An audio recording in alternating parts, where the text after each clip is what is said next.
Preparing live stream webinar, setting up your webinar.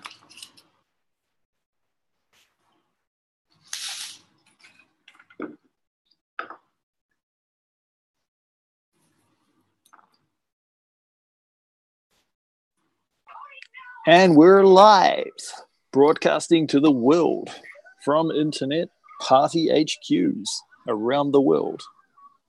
Welcome along, everyone. Welcome.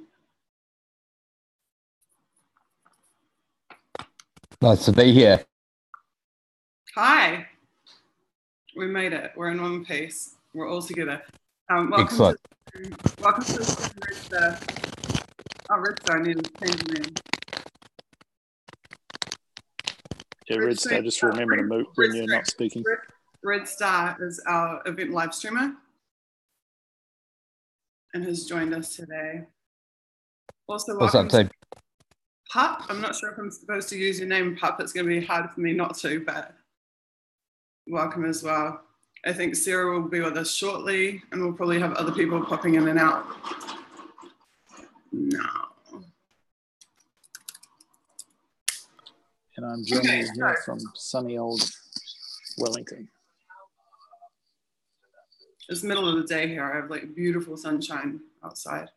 Yeah, it's like the middle of the night here, but you know, that's the beauty of all these time zones. It's true. You guys are champs for staying up. Okay, so today is our first informal live stream, which means we are not holding a meeting. We're just hanging out and working together. We've already been working for a few hours today, most of us, and we'll keep going. So first of all, I'll just open the floor. If there's anything you guys want to say, you can unmute your mics and say it. I'm just going to go through my email and my tasks and look at what we will be working on today. So go for it.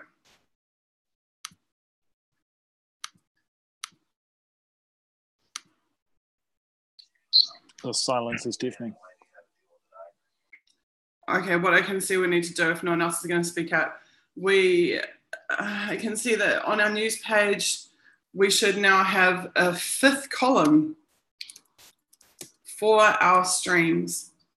We have had a fourth column added yesterday, which is to collect all of the independent media that is about our site. So if someone wants to put, or maybe I can actually, let's have a look. Can I chat? Yeah, I can. You can share. That is a glorious thing. We feature the Outer Light, H.A. Goodman, more of the Outer Light, and more of H.A. Goodman. Fabulous coverage from all these fine people on the internet. All along at internet.org.nz/news-IM. IM stands for Independent Media. Cool, so this page has started off being press releases and then mainstream media coverage, and then our mail outs to our members, and then independent media. And very shortly there's going to be a fifth tab which says our streams, and we'll link to all the stream archives for our live YouTubes. So this week we are planning to do live streams today, Wednesday, also Thursday, Friday, and Saturday at exactly the same time. And there's been a lot of discussion yesterday. First of all, sorry we haven't streamed for a while. I had really terrible flu. On the last stream, I was actually sweating my butt off. I had a fever and was really sick, and I've been sick for most of the last week. Still been working, but just didn't want to stream in that condition. So this week we're going for every day for the next 4 days, starting from today. So we've been talking about how should we do this? Should we do like a bunch of short streams per day, every day? Or should we do what I personally would like to do is what I call hot potato. So Zoom lets us have one host for each stream. And my ideal stream concept is that we will have people come in and out of the stream, and as each of us has to go, we will just pass host to the next person. And then we could eventually be streaming almost 24 hours. Because I think it would be really cool to actually capture most of the campaign as it happens live. I think that would be pretty groundbreaking. So we just have to work our way up to that. But okay, so for today,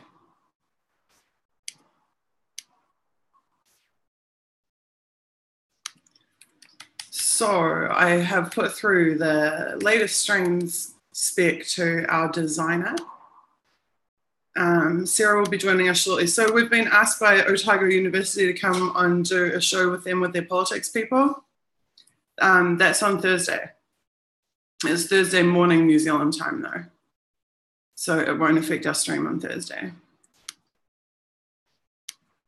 The spec for the international page has been done.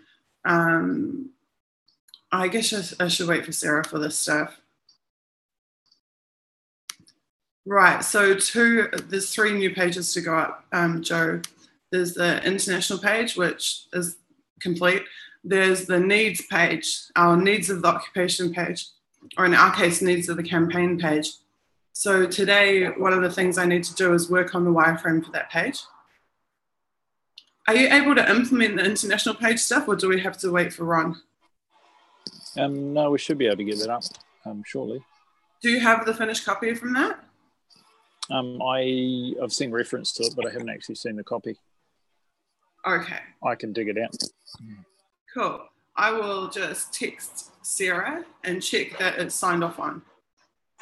And then if it is, we could go ahead and put that up now, which would be great because I know there's a lot of people waiting to see that page.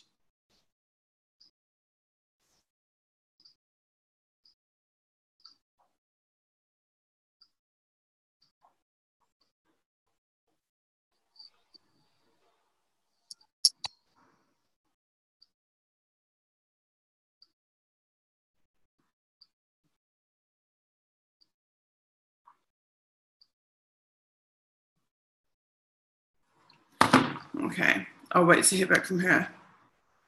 So the other thing is I have got there's an international journalist looking to break the news about our campaign. And they have sent me a ton of questions. So another thing that I have to do today is sit there and complete the questions and get it back to them so that they can go and put the story out. So I'm about halfway through doing that. So how many questions? Sorry? How many questions did they field to you? 15. They're really nice. They're really Are they good ones? Have you come up with any answers to any of them? I've done about 7, I think, or 8. I've had it open Sweet. for days, which is unlike me. Usually if I get sent questions, I just immediately spit out the answers.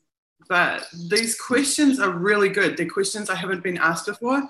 And they're questions that demonstrate a lot of savvy actually on the part of this journalist because they're really intelligent questions about the state of New Zealand politics and more broadly than just about our party, but about other parties and other participants in the election and the election process and the international significance, et cetera, et cetera, et cetera. So, are there any and of also these because I've questions? been down with the flu and multitasking. I just Are there haven't any gone of through these- it all yet, but that's definitely on my list today to finish that. So I will probably be spending a bit of the stream just sitting here typing away, trying to get those answers finished and get that through. Any of the questions able to be crowdsourced? Maybe. I think it would be okay for me to share them. I don't see why not. Okay, so we should make a little work list here, at least.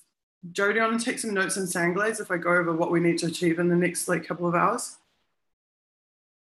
So Sarah says that the page copy is close. All she needs is to get the confirmation back from you about the international email address. Is that the correct person hasn't know what's been established? It's the international@internet.org.nz. Yeah, so we tested that earlier, and it definitely goes to her. I think I need a copy to myself as well to keep her off the hook. So she says she's just going to add in the email address and then she'll send through the international page copy soon. Okay, so you're in Sanglaze? Sweet. I am indeed. Sweet. So things to do today. Put the international page up. Yep. Create the stream schedule for the live page. Do the wireframe. do the wireframe for the needs page. I've put a lot of thought into that, so I know exactly how it should be done, but we just need to put something together and send it through to Ron. Me, I have to complete my interview questions.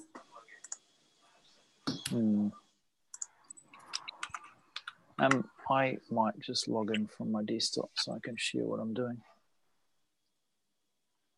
Bear with me.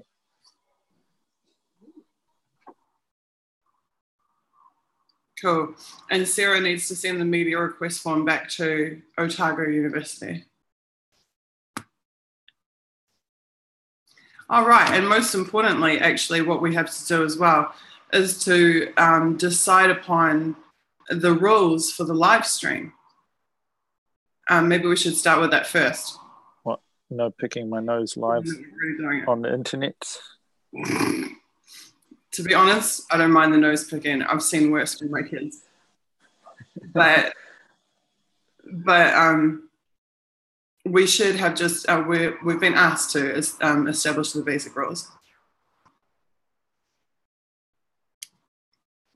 Cool. So, rules. What do you guys think about rules? Like, I'll just give my little 2 cents. Number one, the participation in the stream should be entirely voluntary. If people don't, oh my God, if people don't want to use cams, they don't have to.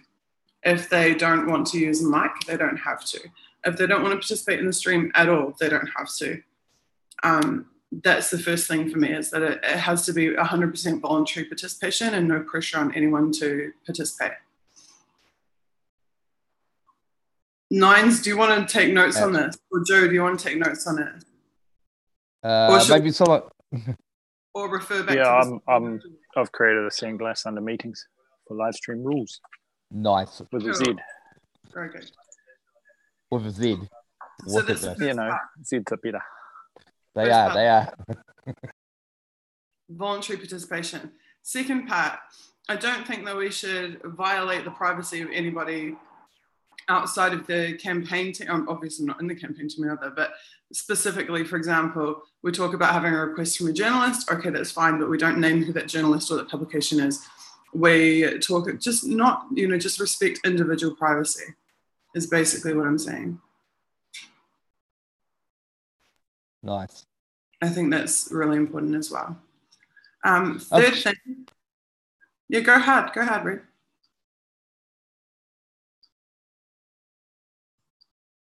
You okay? Commenting. Hello? Hey, we can hear you. Oh, sorry. Yeah, I'm having issues. I was just talking about privacy with the stream. Since it's an open forum, super transparent, we have to be really, really sort of mindful of this for individual levels of understanding and being comfortable. It's just what I think. Thoughts? Yeah, for sure. There's a number of people in the campaign who don't want to appear on the streams, and I think that should just be totally respected.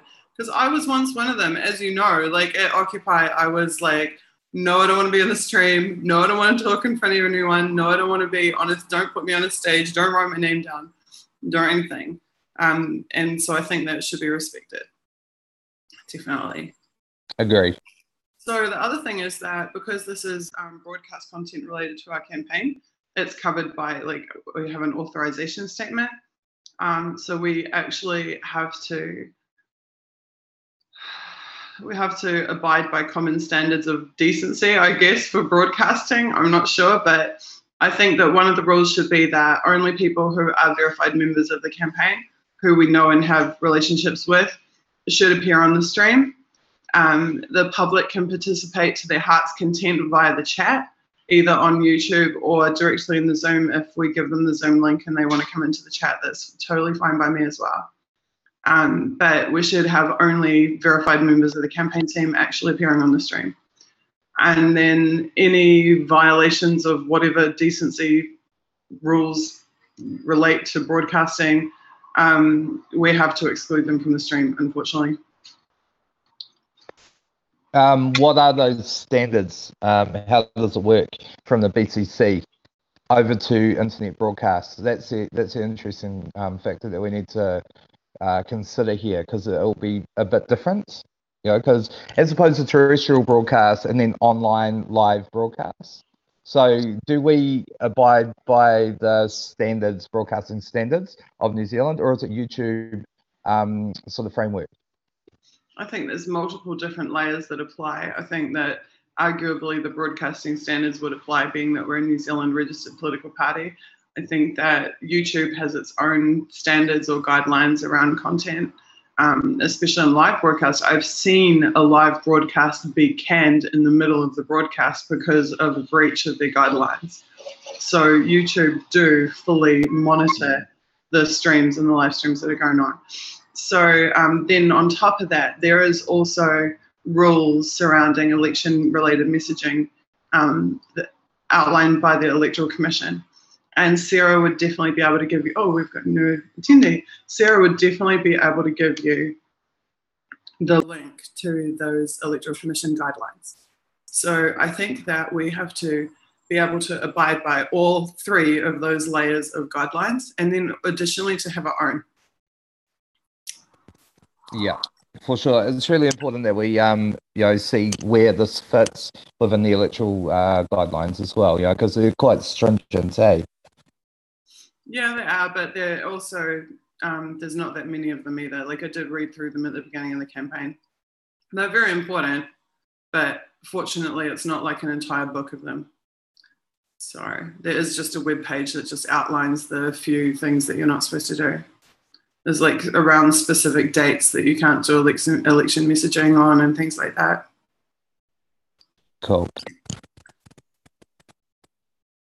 But yeah, I think most of what we do on the campaign behind the scenes is pretty mainstream, and I don't think we'll have any problems. So just, I think, respect for each other and everyone is a general guideline, do unto others as you would do unto you. Can anyone else think of anything else in the rules?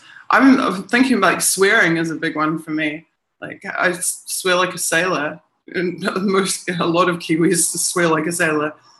So I'm like, do I have a coin jar and like put coins in the jar if I accidentally swear? How do we do this? How do we handle that?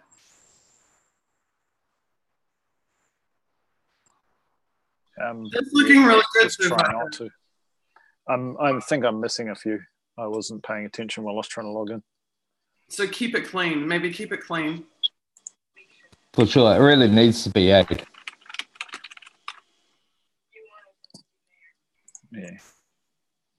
Cool. Obviously, there's things about like talk of homophobia, racism, sexism, and stuff that it should be, in my opinion, zero tolerance. But that really does need to be itemized, I think. Yeah, discussing the hard topics, the things that no one really wants to talk about. For sure. Why is that or are you saying we won't discuss racism? No, that's what I'm saying. Maybe we won't engage in racism. Well, no, what I'm saying, maybe because I thought that was a given, but yeah. Yeah, maybe it's more for the audience, like the.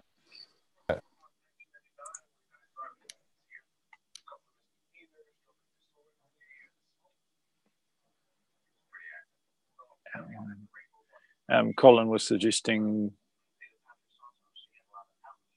an outline of how uses this medium. An outline of what? Sorry, I'm just going to sorry. In the live stream, the question was asked, how about an outline of how one uses this medium, such as where is the mic control? The mic controls for me is all the way over here, and it's hard to find half the time.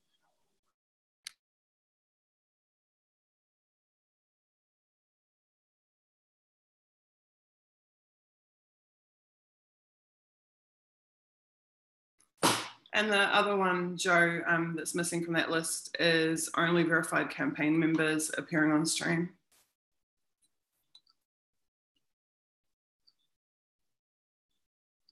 So essentially to keep that, I suppose we only share it in the IP campaign channel, the link, rather than in general.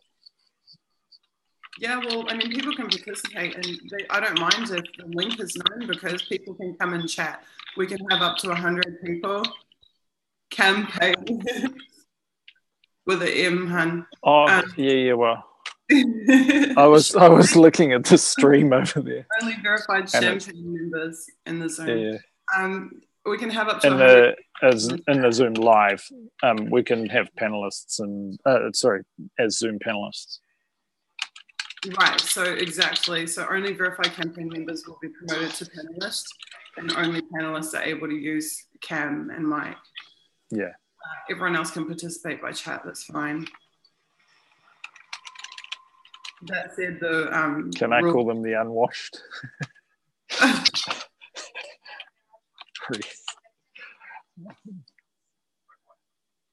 Cool. Oh my God. If I move that over there, does it follow? Come on now. It doesn't. Red Star. Compared to some of the Occupy streams, I think this will be pretty tame. Yeah, pretty much. I just want to do a quick shout out to like an awesome nearly 11-year-old who's watching live. Big ups. The one that says "Hi Dad, hi Dad." That's the one. Awesome. Mine's in behind me somewhere. He's thoroughly otherwise engaged on other alternate media, streaming from YouTube. Same.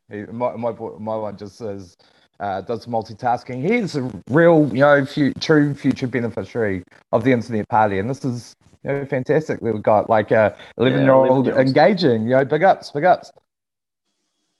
Something that not many people outside the campaign know is that our hashtag for our campaign was dreamed up by an 11-year-old.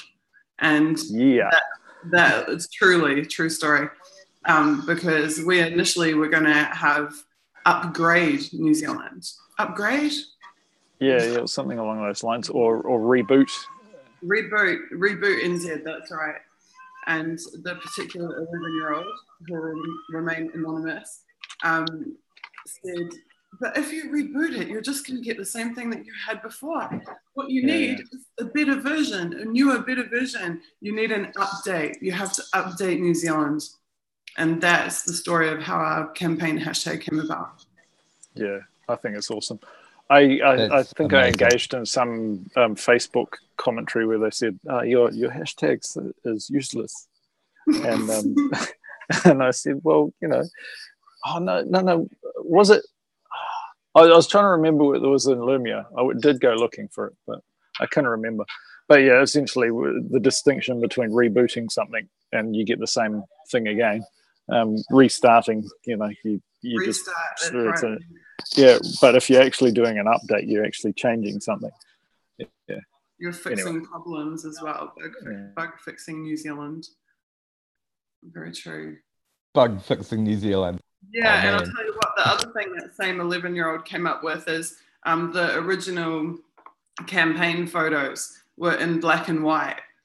And the particular 11-year-old said, you're saying you're going to update New Zealand, but the photos look like the olden days. You can't have photos that look like the olden days. Like, this looks like something from 50 years ago. It's fantastic. It's so true. It's so true. So all these black and white photos, we had to revert them to color and get them done in color. And that's why we have these colorful photos all over our website.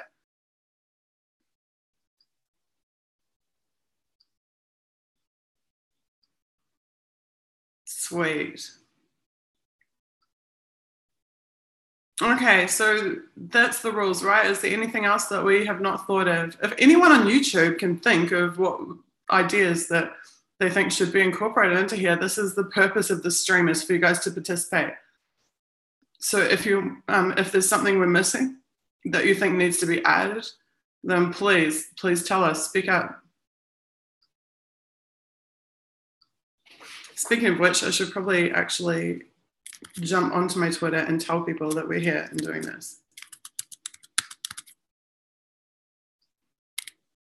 We've got an idea coming in from Yetimon. So he's wanting to know how to add virtual stickers to the website. We certainly have a bunch of sticker ideas, and the plan was to add them to a resources page on our website. We're certainly getting to that point. I envisage we can start to use them as, I don't know if you remember them, the Twibbins. Change your Twitter avatar and your Facebook avatar. It should be good fun.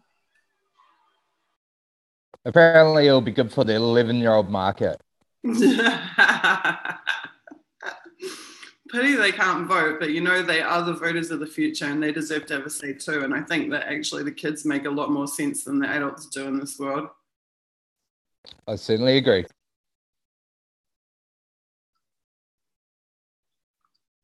Okay. We are live.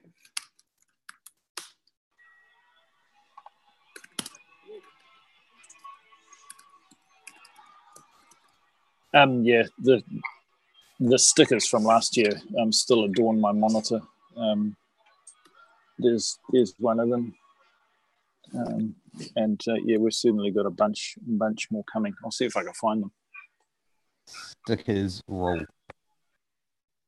Yeah, and they're so small that authorization statements really just don't fit on them, and you just have no responsibility whatsoever for them, right?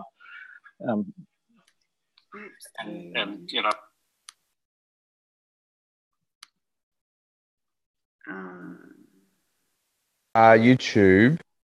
So it's from column B, and it's saying with regard to the rules for the broadcast, how are they going to be enforced? Well, all we really totally iron fists.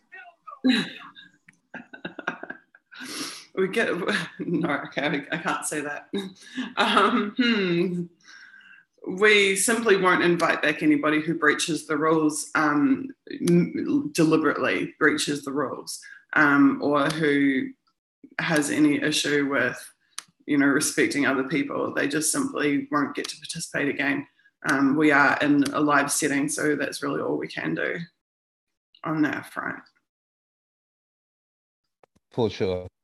I mean, we're just got to handle it with dignity and respect and responsibility. We know what, collectively the internet party stands for one thing, and we should be totally authentic to all those things, I believe. So, yeah. Cool. Yeah, it's a balance, because I don't want to censor people. I don't want to censor opinions, but they do just have to be respectfully stated opinions, and with consideration for other people and with respect for the party, and for the rules that we are bound by. And that just goes without saying, goes with saying in the rules for the live stream. So, Joe, I have just posted a tweet saying that we are live and telling people they can come and talk to us. And I have put the ipnz.live/stream link, and it is saying in the card, in the Twitter card, Internet Party campaign meeting to update NZ live. So I think you need to swap that card out to the current stream, because it looks like it's taking that from the last one. Yeah, it's probably the same title. We're not so good at this internet thing from time to time. Well, we're working it out. I mean, we managed to connect and go live without any sound problems today. So it's Internet Party campaign update NZ live. Is that what you want? Yeah, just the name of the current stream would be cool. What would you like the name to be? On the YouTube for the stream, it has the correct title for today's stream. On the Twitter card, when I put the ipnz.live link, it has the title of the last stream. That might just be a caching problem, I think. Let me screen share and show you. Do you have, is that how you were screen sharing? Or? I've got it on my desktop as well. Okay. But there's this awesome feature with Zoom that you can share the screen of your iPhone or iPad as well. Cool. So if you see here, this is what I'm talking about. that title there just needs to be updated. Yeah, it is. So yeah, I will do some debugging on Twitter cards and try and figure it out. Awesome. Okay, so now where are we going to post those rules? So currently on the website, let's go and have a look. We have the live page. And if you click on live and menu, it's just going to kick you straight to YouTube and to this very stream, in fact. So what we want instead is for the live page to go to a static page, which has in the ideal world, information about our stream, a link to our rules, and a video gallery of our previous broadcasts. I'm pretty sure we should be able to do that, right? Like a carousel of embedded YouTubes. And of course, at the top, a big like "We are live now" banner when we are live, which would be awesome if you could somehow automate that so that when we are live on the YouTube, it automatically triggers a "We are live now" banner on our website.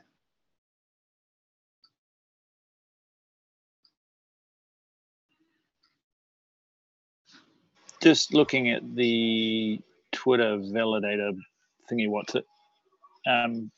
It's right. So it's probably just a caching problem on your end. So it says Internet Party update NZ campaign live right there. In fact, it even shows it to be live. So there's something wrong. So it just means probably that I was logged in before. So if I log out and clear my history and hard refresh the page and log in.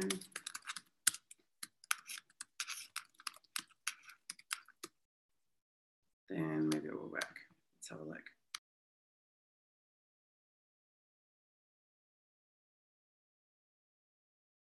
It's Sarah. Hello. Welcome along. Hi. How's it been going, guys? Pretty good. We've just been working on we set out a little list of things we want to achieve today, and we just started working on the rules for the stream. And Joe has just put together a really good little list of rules that we can publish on the site. So now we're just talking about how to structure the live page so that it contains everything we want it to, rather than just kicking people straight to the YouTube.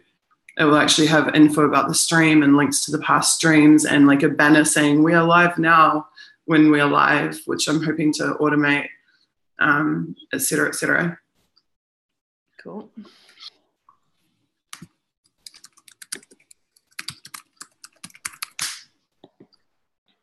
I'll have a look at that international page copy as well. Awesome. And I'm not sure if you ever got my email last night, but if you could send through the media request form to Otago. Yeah, I just saw it this morning. So oh, cool. Sweet. I'm going to do it now. Red, can I help you get a profile picture somehow? He tried. I think the trick with Zoom is you got to set it in your profile and then log out and log back in. And, yeah. Okay, it's Red, good fun. He's actually AFK at the moment. Okay, that's cool.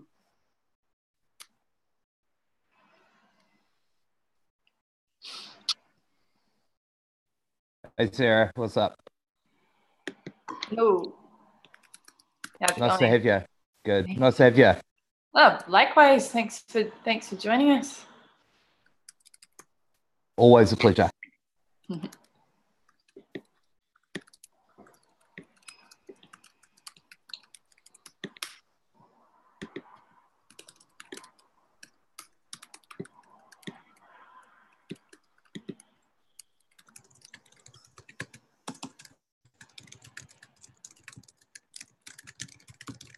Oh, very good.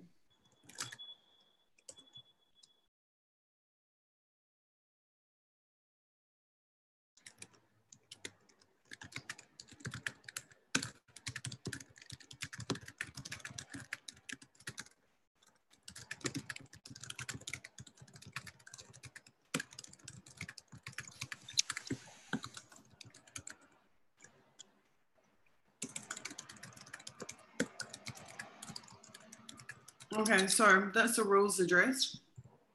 So what's next? Joe, Sarah's going to send you the international page copy and you can put that up straight away. In needs page, right? Needs and resources. So, if one is still working.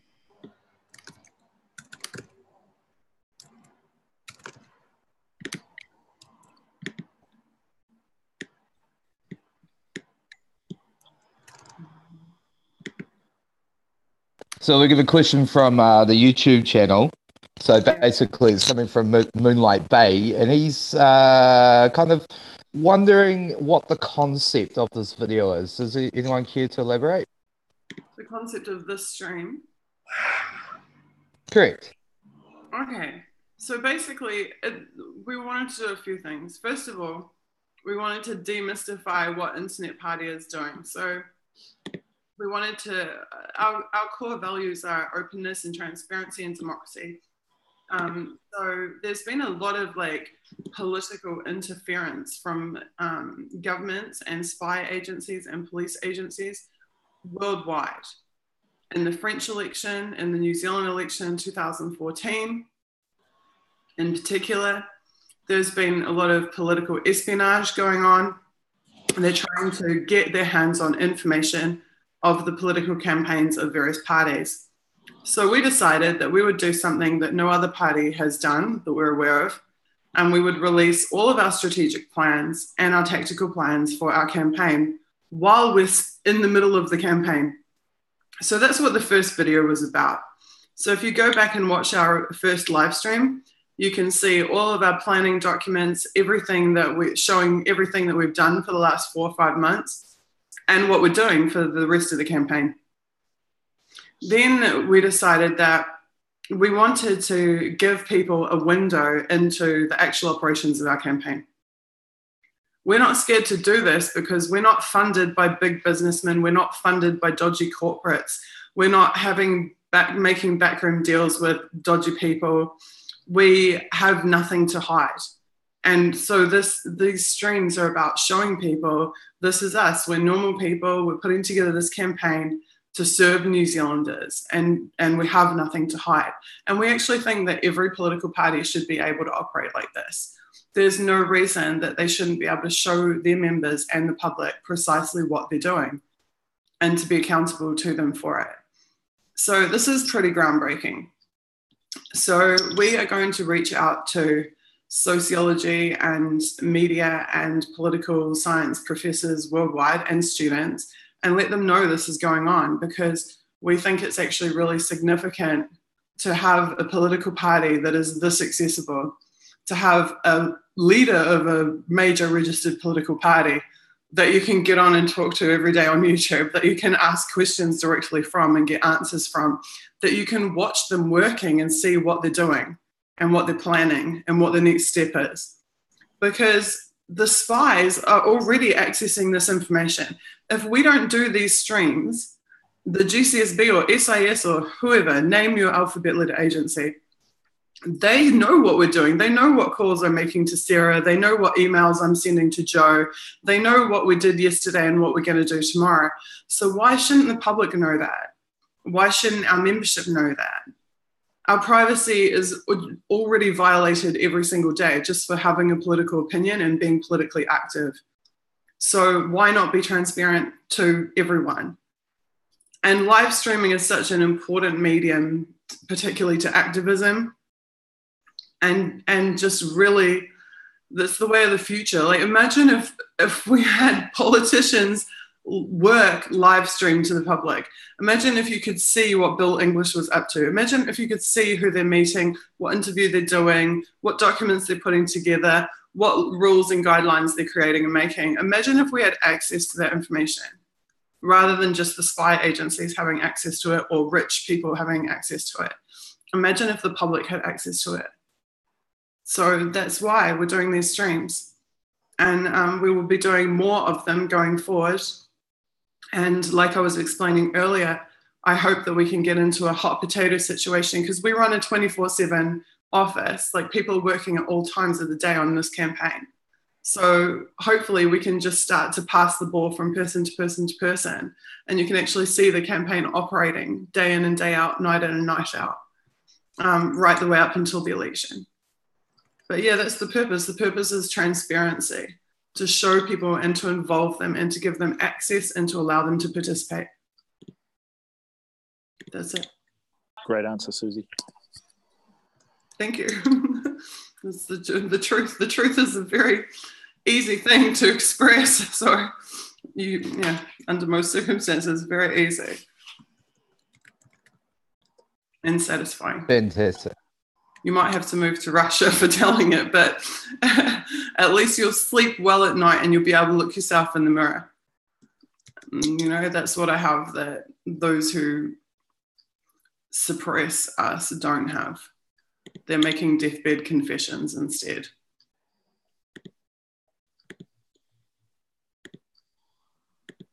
Okay, so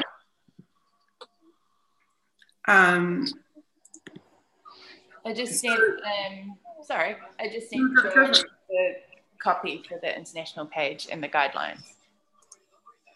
Cool. Awesome. That should be for people to be able to see like us discussing things and then the end result of them on the web and be able to cross-reference and go, oh my God, this is what they just built. Like, well, they were just talking about this and now here it is on the web. Cool. We just got the question coming through the YouTube channel. It's from Mag Kiwi. So he's basically saying the Internet Party got my vote last time, mainly because I was impressed about the New Zealand IP, wanting to promote a New Zealand-based cryptocurrency. Is New Zealand IP still wanting to introduce that to mainstream New Zealand? Okay, so I know that there was a group called Kiwi Coin that was particularly interested in supporting us in 2014. Do you know if is he a member of Kiwi Coin or is he affiliated with that?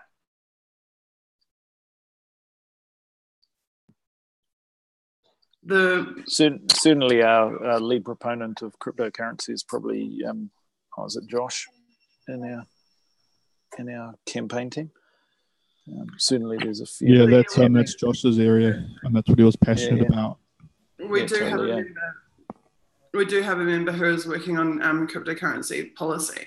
Absolutely, cryptocurrency and blockchain. Absolutely, this is right up our alley and is in development. But more than that, I would say you can help write that policy. If you go and get in the policy incubator and put your hand up on those issues, I think that actually if you look on our policies page on our website, there is already the placeholder for that policy. It has already been approved that that policy will be created for 2017. So if you want to have input in the designing of that policy, then jump on board and get involved.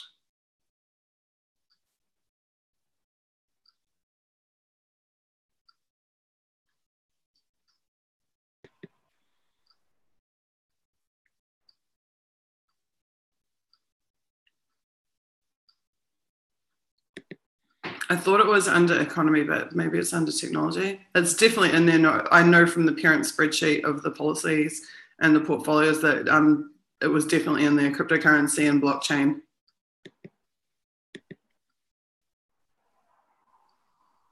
Maybe we need a search function in our policy page.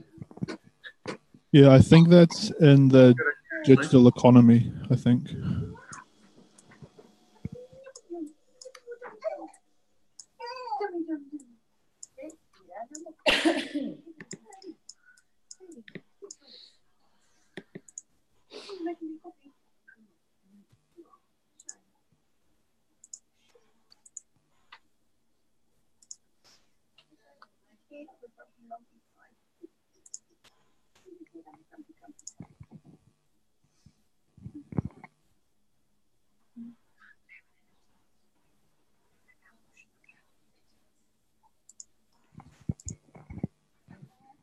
I think in another live stream, question was asked regarding if we would allow more cryptocurrency options in terms of donations.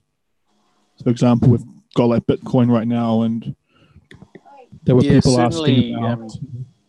Certainly, there was a plan to do that. At the moment, we just replicated our Bitcoin donate thing across, but the vision was to add sort of a drop down with some of the altcoins and sort of figure out what was popular.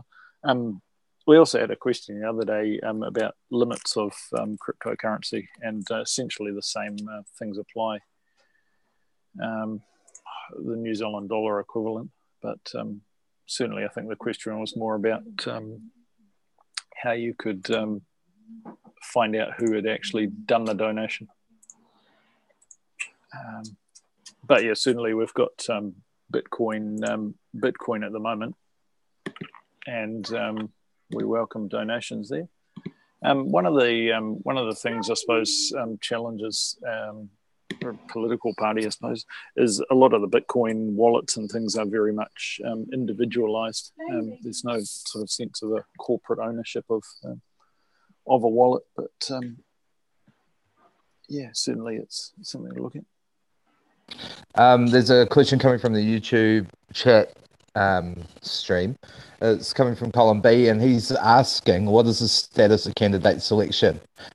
He currently sees that there is only Susie on the page.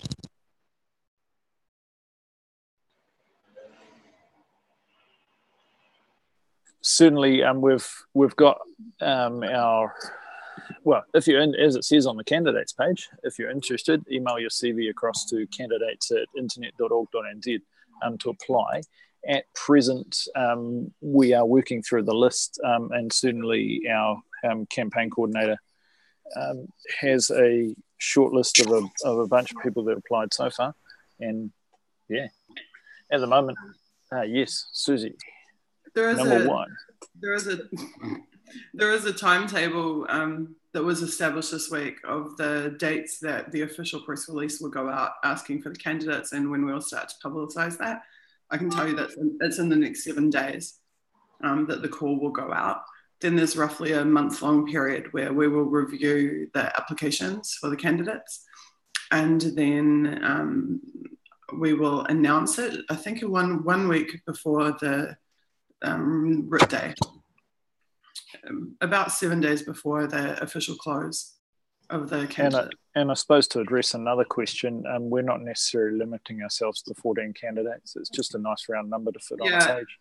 That's true. That was just to balance the page that it's at 14. So that's not to say that there will be precisely 14 candidates. There may be more, there may be less. And certainly, if we're going to blast it wide open, I think they ask us for how many? Was it 120? The max party list is 121. Yeah. So bring it on. We just got another comment coming through on YouTube. It's around the cryptocurrency. So basically, what it's saying is cryptocurrency is very hard to put a fence around. To keep it within just one country's economy. Is that even possible?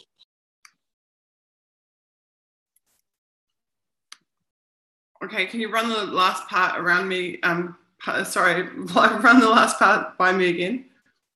Okay, so what it's saying is that cryptocurrency is very hard to put a fence around. To keep it within just one country's economy, is that even possible? That's what the comment's saying. My preference would be to go back to the KiwiCoin people who I know were working intensely on this 3 years ago. And I believe there's a number of people associated with various tech groups in New Zealand that have the same type of political inclinations and leanings as us, who have been putting a lot of work on this issue. So I wouldn't want to make commitments to like specifics of how it will be rolled out at this time. But I think that if you want to get involved in developing it and you want to have your say, this is definitely the type of thing that you should be raising on the Lumio.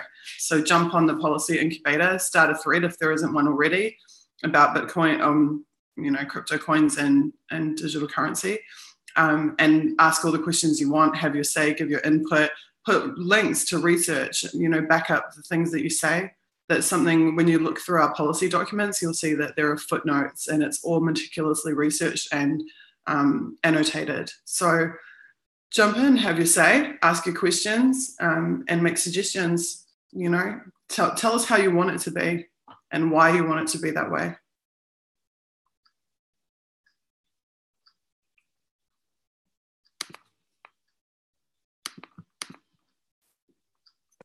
Nice one.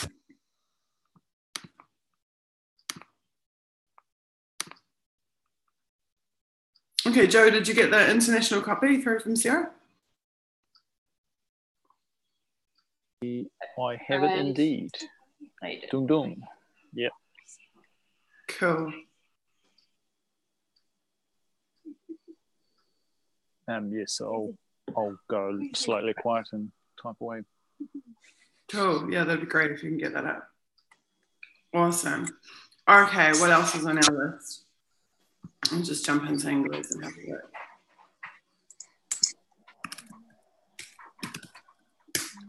Sarah, the Otago is radio, right? It's voice live radio? Yeah. Okay, excellent. It's a weekly show, so I replied and sent the form and asked if we could do it next week instead. I'm okay with doing it this week. It's fine. That's fine. I'll see what it comes back with, but they only emailed yesterday. So. Cool. Yeah, I like live radio. It doesn't require a bunch of prep. It's pretty cool. It's a good format. Really good. Okay, so the needs page.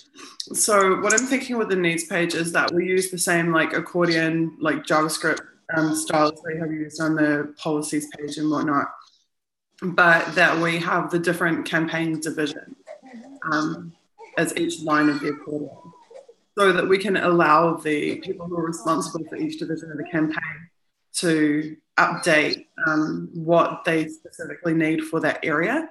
And then that we have a general needs list at the top. Like there are things we always need. We really need funding because we are crowdsourcing this campaign. We're crowdfunding this campaign. So we always will need money to pay for advertising and all the things that we have got to pay for in the course of this campaign. So that can go at the top under general needs. We have already the overarching HR structure of the campaign in terms of what we need in human resources. So that's fine. But then particular needs, like things that are particular to the media team or particular to the tech team or particular to the campaign team and the ground teams, etc., can be in this accordion style format. What else should we have on the needs page?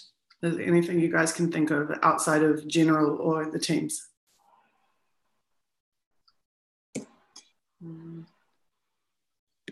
Can someone note these in Singlis while I'm busy elsewhere? I was going to do an actual like wireframe spec and send it through to Ron like I did for the other pages. True, you So do that actually have like, a note about that. Yeah, yeah. I mean, step one is to do the layout for the page, and then step two is to do the copy and get Sarah to like proof it and sign it off and whatnot. But in terms of the page build, I'll do the wireframe. But I'm just wondering if there's anything else on that page. I mean, one thing I'm thinking about is social media. Maybe this just comes under Sarah's area, where we need people to do really basic, simple things. Subscribe to the YouTube channel, share our stream schedule, tell people what we're doing. And we need to make it like one click easy for them just to do that, to follow us on Twitter, to follow us on Facebook, etc., etc., etc. I think these are like the very like the easiest steps that people can take to support us. So would we put that under general rather than media? I think it would make sense to have that at the top. Basic, straightforward ways that people can show their support. And it's also something like those pages are like we can add to them as we go, as new needs arise. Cool. So we just got a question coming through from YouTube. So what is the timeline for our streams, and will they be daily, weekly, or monthly?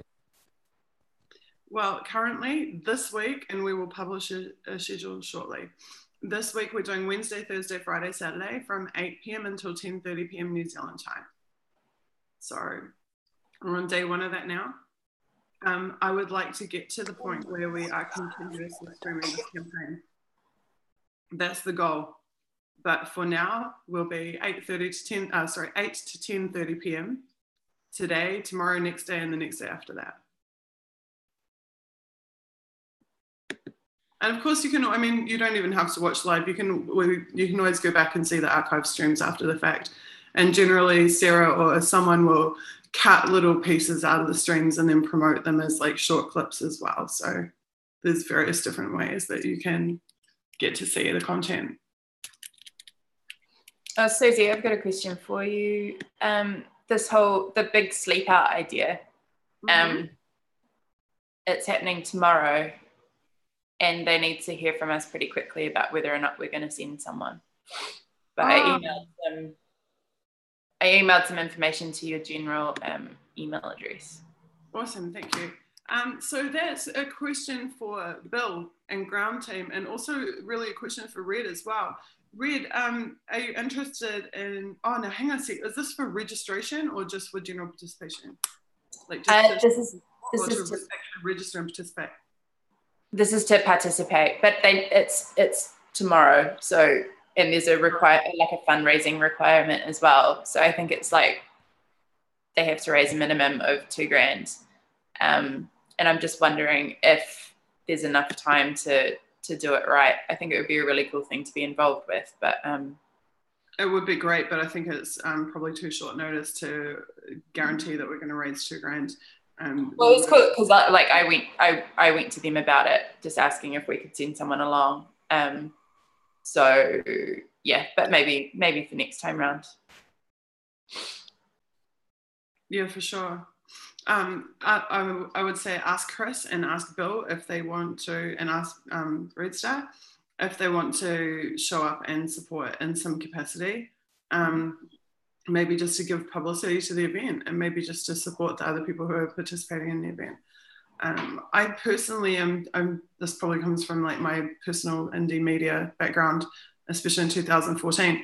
I'm okay with like promoting other political parties that are also engaged in good causes. Like if it's to the benefit of the cause and it's to the benefit of New Zealand, I think that's actually more important than trying to hoard all the attention for your own political party. I think it's important to be able to support good things no matter where they're coming from. So I'm all for it, but ultimately talk to Bill, who's in charge of the ground teams and the people on the ground in the various cities, and see what he has to say about it. Cool. And probably to Chris. I think for some reason I feel like Chris has been involved in this before sometime in the past, or maybe it was just as a supporter, I'm not sure, but this is definitely up his alley as well, definitely.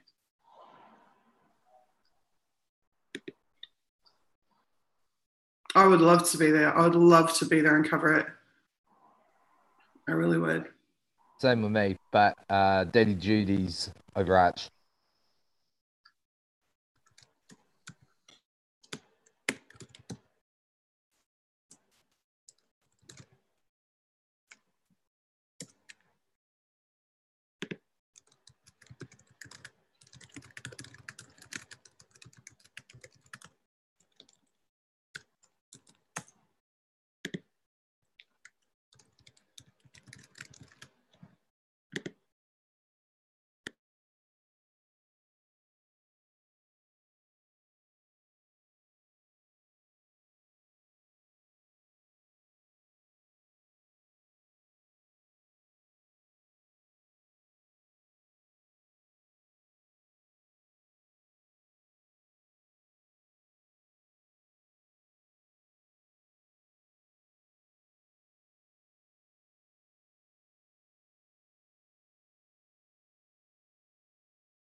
It's sometimes quite amusing when we're having our late night, early morning sessions. Susie and Sarah and I. Sometimes we're just communally here together, doing our own things.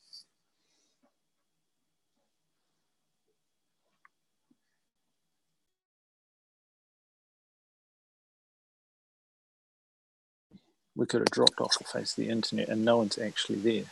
So, hi everyone, I'm still here. I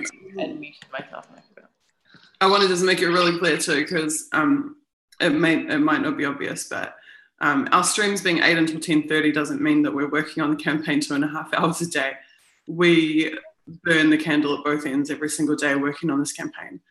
And that's why I hope that eventually we can get to streaming almost all of the work that is done on the campaign through this like hot potato concept that I keep talking about of just passing the hosting of the stream to the next person and the next person and the next person. Once our campaign team is full, we've got 35 positions, main campaign team positions.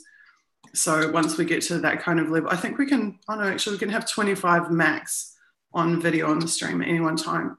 So as more and more volunteers are vetted and brought on and working and are willing to participate in the streams, this should get a bit more crowded and a bit more, maybe chaotic, a bit more happening.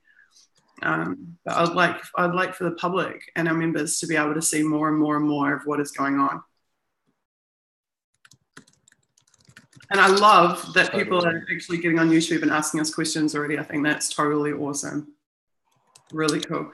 Sarah, I texted you, by the way. I'm not sure if you got it.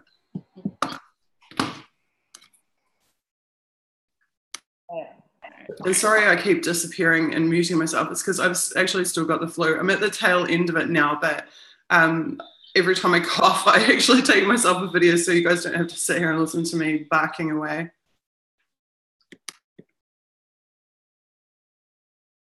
We just got a question coming through on YouTube. It's from Bruce, and he's asking what our relationship is to the Australian Internet Party that has just started. Totally in support of them. They originated through us, and we're totally backing them all the way. Certainly, there's some formative efforts on our Lumio at the moment. If you go and check them out, they're just pulling things together, and I reckon it's going to be awesome. More internets around the world. So there's a number of international internet parties that have formed. We've had interest from, I think, like 14 countries at the last count.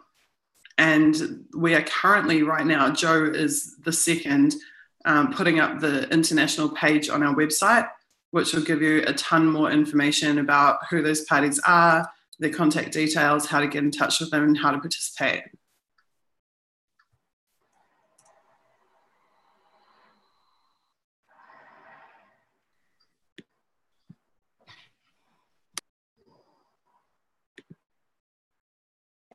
I am indeed. Sorry, I had to find the mute button.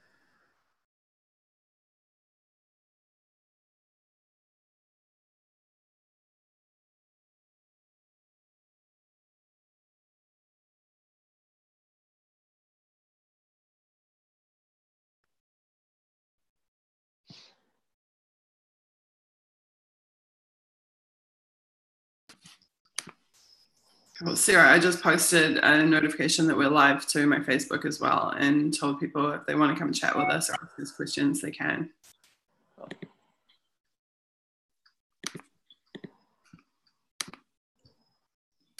We should just switch our stream to be live on Facebook.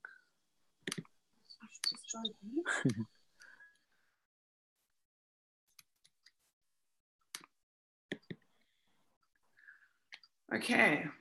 So, wireframe for the live page. Do you want me to do a wireframe for it? Do we need to? I guess I should. Do you want Ron to build the archive gallery? Or can you do that, Joe? The stream archive gallery.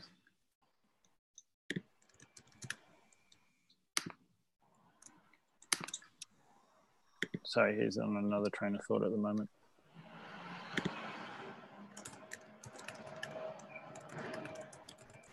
Oh, cool. Nice. Okay, so our 5th tab on the news page is up. I've just been emailed. It's a little bit wide, if anything. I think it wraps over. Okay, I'll have a look. Oh, it looks fine on web, but I haven't tested it on mobile.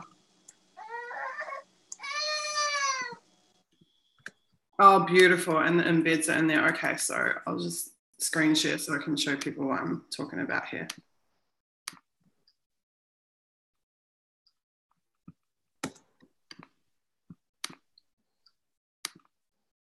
Okay, so this is what has just been developed. So as I was explaining earlier, we already had created these 4 different tabs for it. It's just trying to give updates and links to various places on the web where there is more information about our campaign. So we have the press releases, official press releases here.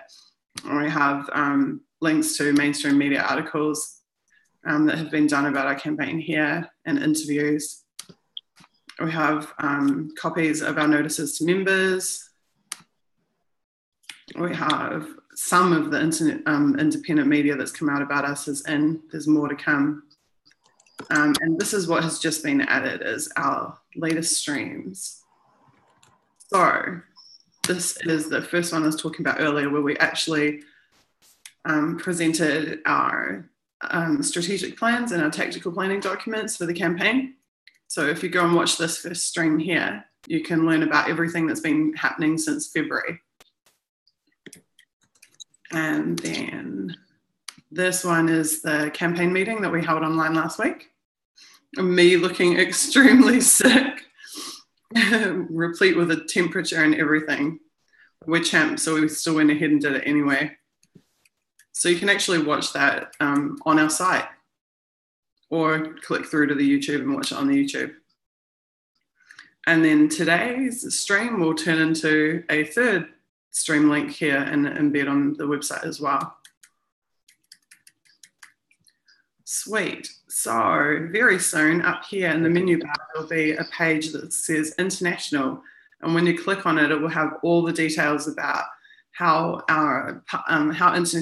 international parties can be established, and details about the parties that have been established internationally, and the terms and conditions for participation. All the information that you need to know will be there. Cool. And then the needs page that you hear us talking about is an additional page that will be on this menu bar, which will outline the ways that people can help us and the things that we need people to do to support this campaign. Which can be anything from following us on social media or liking our content, to actually volunteering and filling a specific position, or donating specific goods or services that we require in order to run the campaign. Cool. And then the goodies page that you hear us talk about, and this comes back to the questions that were about stickers. Where can they get internet party stickers? So we will have a goodies page that will have downloadable and printable content. And that can be stickers, it can be banners, it can be posters, it can be wallpapers for your desktop. It can be profile pictures, thumbnail images, social media banners, that type of thing. All which you can download and use, or you can print hard copies of and spread all around the place.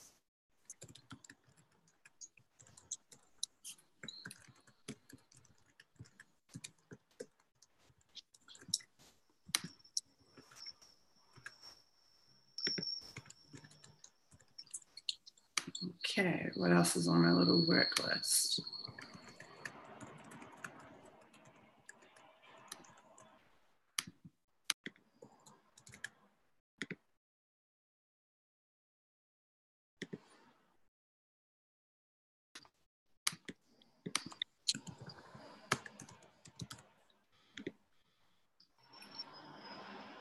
Right, so about donations.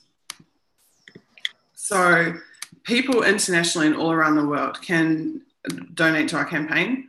They don't just have to be in New Zealand, but there are some rules that apply to those donations.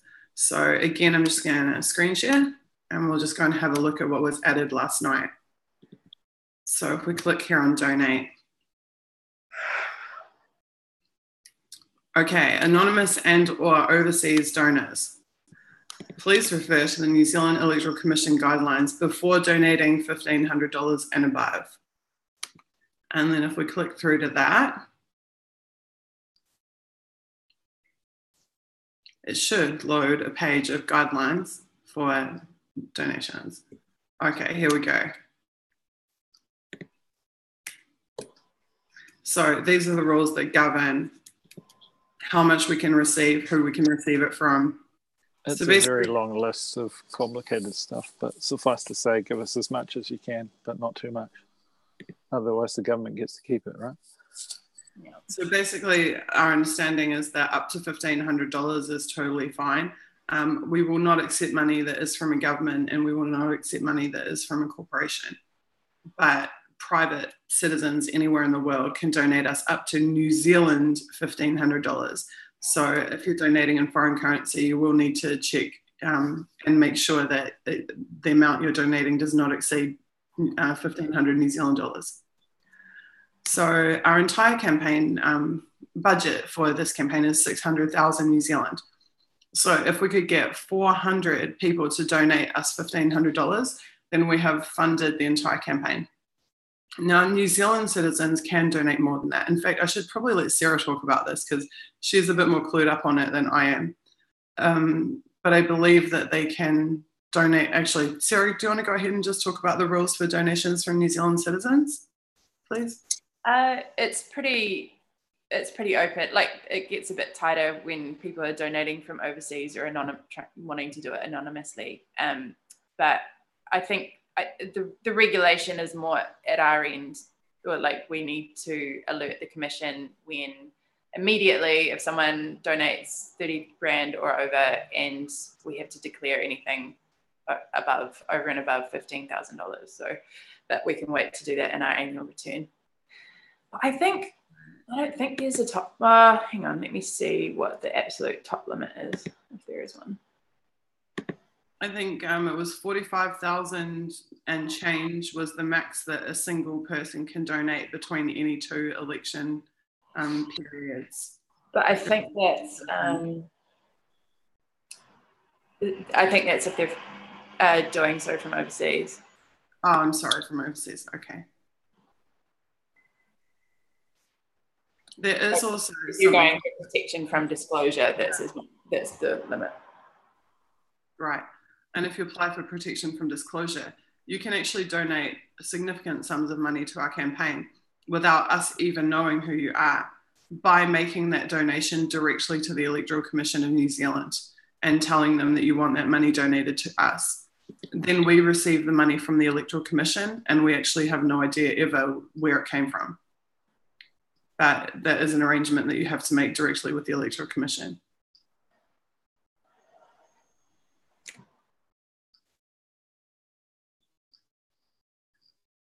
Also, those rules apply to cryptocurrency as well, don't they? All forms of currency, I'm pretty sure. Yeah, so when you donate cryptocurrency, you always have to check the exchange rate because it does fluctuate quite a bit. Dramatically, yeah. Definitely. Yeah, I think people in New Zealand or New Zealanders can donate as much as they want.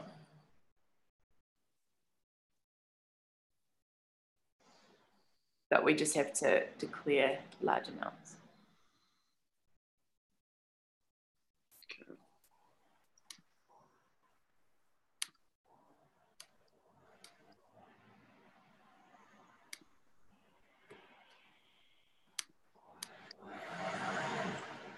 And Susie, so that $44,000 limit of how much someone can donate when they're protected from disclosure,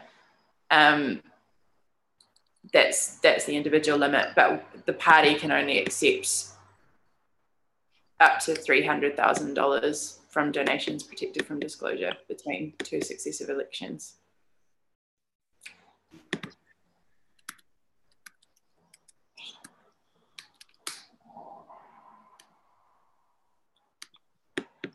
Good to know.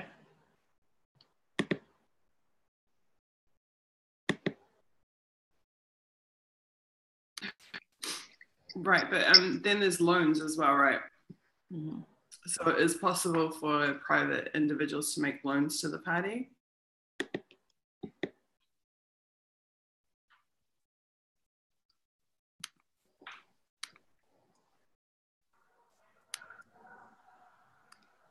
Joe, if you have any trouble about the wrapping on that 5th column on the news page, could you email Ron directly, please? Because it's looking totally fine on my end. Hey, we just got a question from YouTube. YouTube is sending us a question.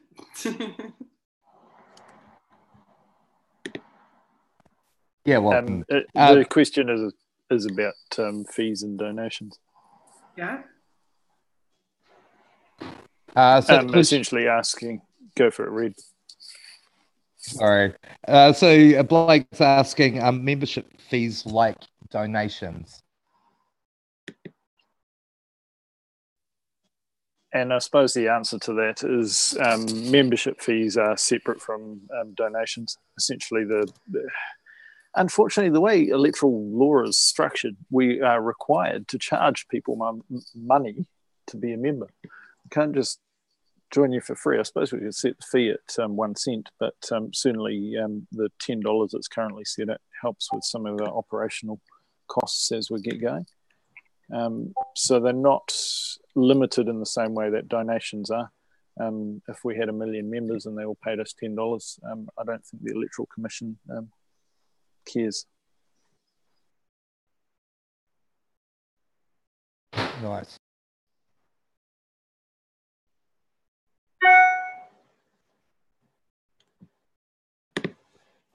Blake's asking, in terms of the membership fees, does it go in the same towards the campaign? Yeah, so totally. While we can't spend, we're limited on what we can spend on radio and television advertising. We're limited by the rules. Certainly, we can spend it on, for example, more bandwidth for our mail service, so I can send my mail outs faster. And certainly, your membership fees are greatly appreciated because that's what the fuel to our fire keeps us running. And we've set them recently back to yearly, and I think we've kept the $10 at the moment. Certainly, my vote in the Constitution, there's sort of 2 sectors of members. There's the general members and the full members, and my vision was that the premium members, the full members, would be that, and we could go back to our 99 cents general membership. Because that was quite popular, buy it in app. But we'll probably revisit that when the mobile app comes out. Certainly it's working well.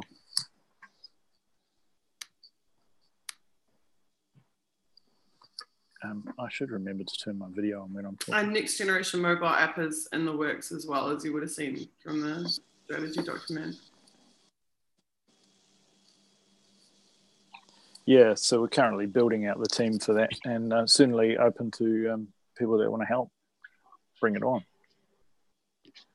I know our designer is actually pretty useful on that front because I did some mobile app trainings with him previously.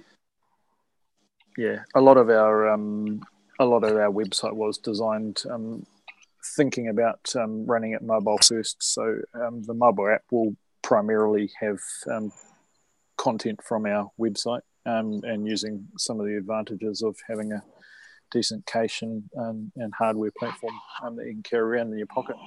My personal vision for it is to bring a lot more of the social in, so you can start to interact with other members. And if you're sitting down there in Dunedin trying to find out where your local cache of members is, you can just go ping and hook up with a bunch of people. But yeah, that's my personal vision. We'll see how it goes in the final cut. We're definitely building for beyond September, and I hope that that's clear, that all the things that we are doing and setting up are not just about the next 10 weeks, but actually about having something going forward that lasts and that survives the test of time. Version 2.0 of our website, from where I'm sitting, is to actually create a portal. So what you're seeing right now is just the standard website, but eventually we will have portal functionality.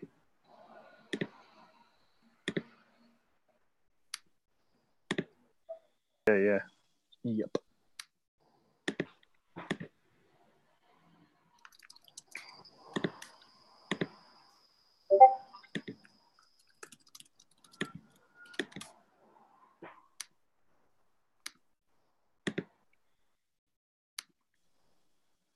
Good to hear you want to help out with tech, Blake.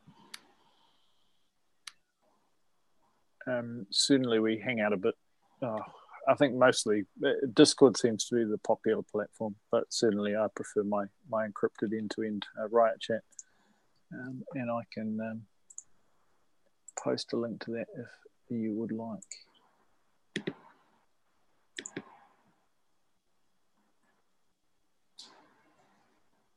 If I can find it. Encryption's hard.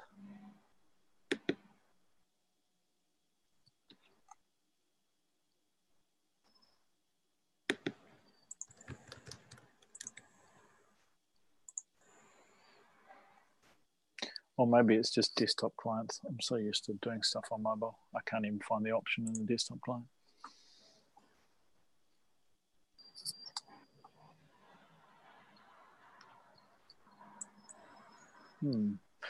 Right, back to work. What am I meant to be doing? I almost need a, Sarah, I almost need a little sort of quick little paragraph about what the page is about, the page meta stuff for the international guidelines. For which part, sorry? Just for the bit that goes under the title, like the subtitle. Right under. Like for example, on our policies page, it says our policies, and it says, we're so awesome, we have policies. There should be that the page strap. Oh, is it down on the not the guidelines page, but the other link? Oh, sorry. Did you send me more than one? All right. Yeah. I thought you'd just pasted the same link twice and only clicked on one of them. That will be me failing to read. There you go. It can be. That makes a lot more sense. Awesome. Thank you. Oh, yes. Yes, you've answered all my questions all at once. You're awesome. How I was trying to make up that page, but certainly you've done it for me. Thanks for giving it a go, Joe. Yeah. Oh, nice. Yeah, cool. See, it's hard to get good stuff that actually read your instructions.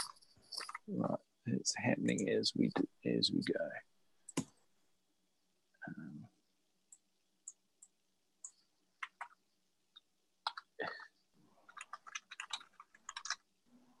I'm only a baby web developer. But I suppose for all of you watching at home, I can't post a link as myself. There you go.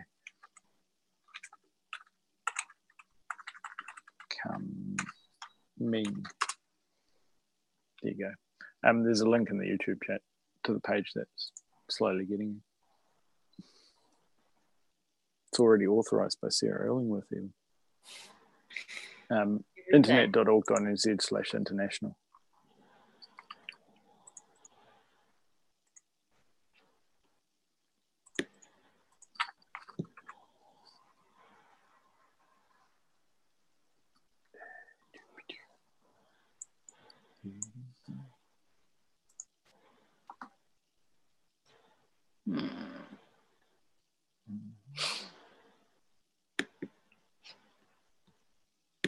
I'm going to have to jump off in about 10 minutes, guys. So I've got to... Yeah, no worries. Another meeting. Good to have you along. Hey. It's always good to see your faces and your smiles streamed all the way around the world. It's completely opposite ends of the world. Early morning, 9:30 or something for you there? 10:30. 8:30, 10:30. Okay. See, you always have to remember that daylight savings. And I'm full screening this on mobile, so I can't see my extra this is Sarah's clock, and this is Susie's clock, and this is... That's a good idea. Yeah, international clocks. Check my phone a lot. There you go. Hey, Cortana, what's the time where Sarah lives?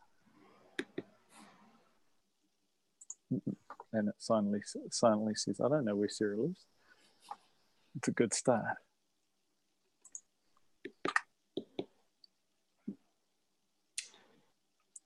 Hmm.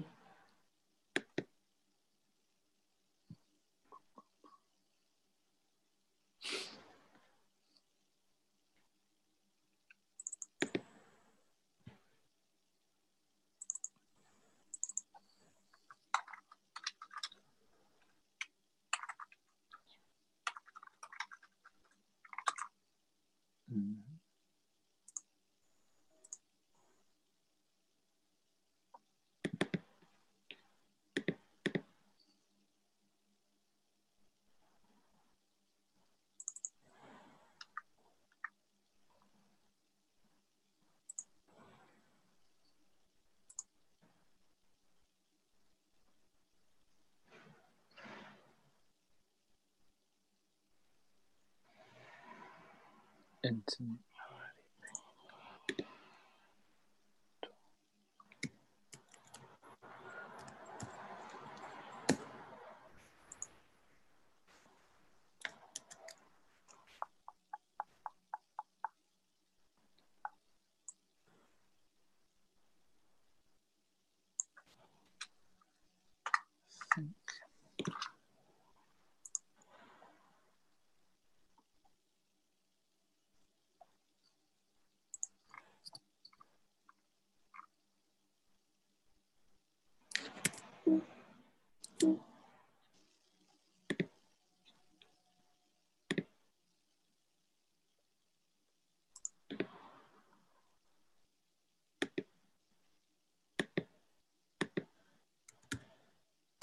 Here we got a question from the YouTube chat. Is the Internet Party still standing for the same policies as last time? Many changes on any? Certainly there's a whole bunch of new policy areas that we're looking at. We're looking to round out our policies. And all the, I don't think there's any of our policies from last time that we're not standing by. But certainly a few of them have been refined. In fact, a few of our policies have been implemented by others. It's been awesome to see. We can claim full responsibility for having thought of the ideas first, right? I think we still have all the 2014 policies. All we did was change the policies that were being prioritised for this election. For example, one of our main policies that was pushed in 2014 was for cheaper internet. But given the massive homelessness crisis, the massive poverty and child poverty crisis in New Zealand, which has gotten 1,000 times worse than it was in 2014, which in turn was 1,000 times worse than it was in 2011. We didn't feel like we can just be like, hey, we'll get you cheaper internet when people don't have a home to live in and they don't have food to feed their kids. So for us, it was more of a priority to address those really fundamental issues and fundamental shortcomings in quality of life in New Zealand before just focusing on cheaper internet. But certainly, just for the techies of us, we still have our privacy and internet freedom. We have our universal access things, building second fibres, getting fibre broadband to all those outside the cities, all those fundamentals for us techies that can survive on our beans and bread if we've got internet. So, yeah, bring it all on. Solve all the problems of the world with Internet Party. Hey, sorry to interrupt, but we've got a question coming from YouTube chat, and it's are the Internet Parties still standing for the same policies as last time, and are there many changes on any? Oh yeah, that's what we were answering just then. So yes, certainly the same policies are there.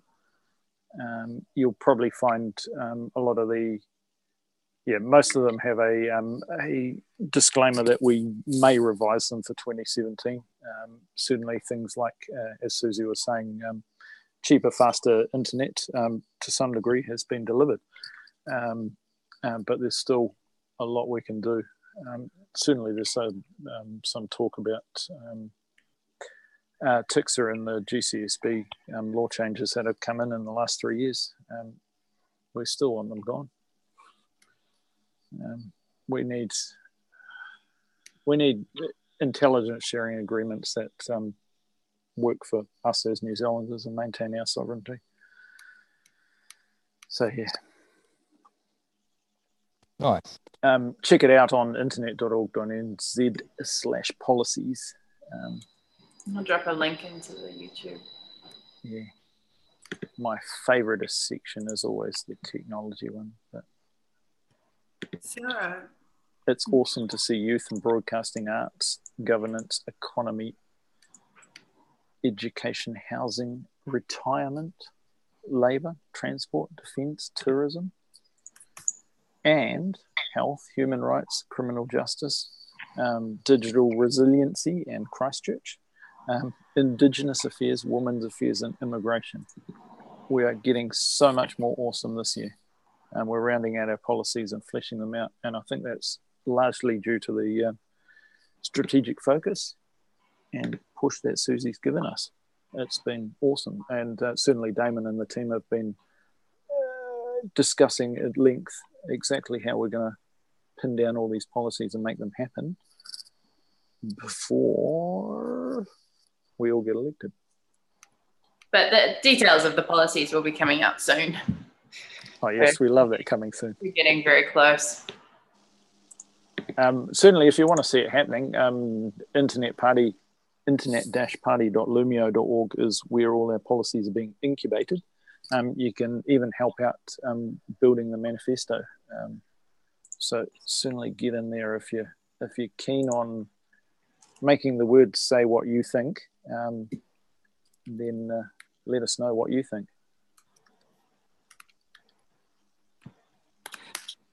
Guys, sorry to come late and leave early, but I'm going to have to. It was nice to see you, and I'll talk to you later today. Yeah. Oh, Sarah, just one thing before you go. I just want to ask you, have you logged into the Internet Party tweet deck that we created last night? I have. It got pinned. It got so pinned.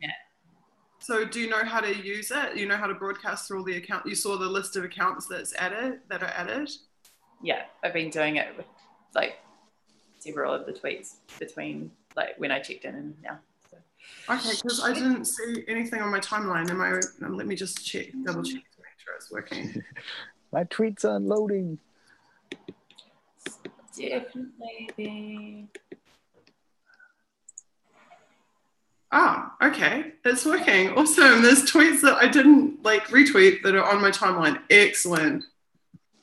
Cool. Great. So I'm hoping that we can get there's quite a few accounts on there now, but I'm hoping that we can get a bunch more people to contribute as well. That is awesome. That is so great. I've just realized that really cool. Twitter open. It's just so sad. Oh, I do. It's over there. The Inception live stream. Have you seen not Tweetstorm, Thunderclap? You know about Thunderclap, right? Oh, like thunderclap.it. Yes. Yeah. I've participated in many of them over the years. In fact, probably some of yours. Definitely. We should set up a Thunderclap because then all of our supporters and our members can add their Twitter accounts, and then every time we put out a notification, it can go out through thousands, hundreds and thousands of accounts. Do we really want that many notifications? Yeah, because it will just send a single tweet through all those accounts, and then we'll have exponentially more reach. Yeah, all the tweets all the time. Yeah. I'm not going to sign up for them. I'm meant to be focusing on building an international page. How are you going with that? I find it so hard to concentrate while streaming. Yeah, I get sidetracked by all the flashy things in the YouTube comments. And I see his good point. Okay, maybe just let Red Star do the jockeying the YouTube comments and whatnot. Yeah. Cool. Okay, so the questions. Let's go through some of the questions. Okay, guys, I'm going to jump off, but I'll talk to you later on today. Bye. Yeah. Have fun. Bye. Yeah, Bye. Nice to meet you properly. Your voice. Awesome. See you, dude. Bye. Yeah, like going back to the policy stuff, the key with our policy development is that it's all researched and evidence based, and that's the key with the development going forward. Yeah, getting all that research can be the hard bit. I think we should, it's a new proposition, eh? So we're creating the research as we go along. Well, I mean, some of it is, but I mean, there's like academic research, and then there's like evidence research from the News Herald. Yeah, cool.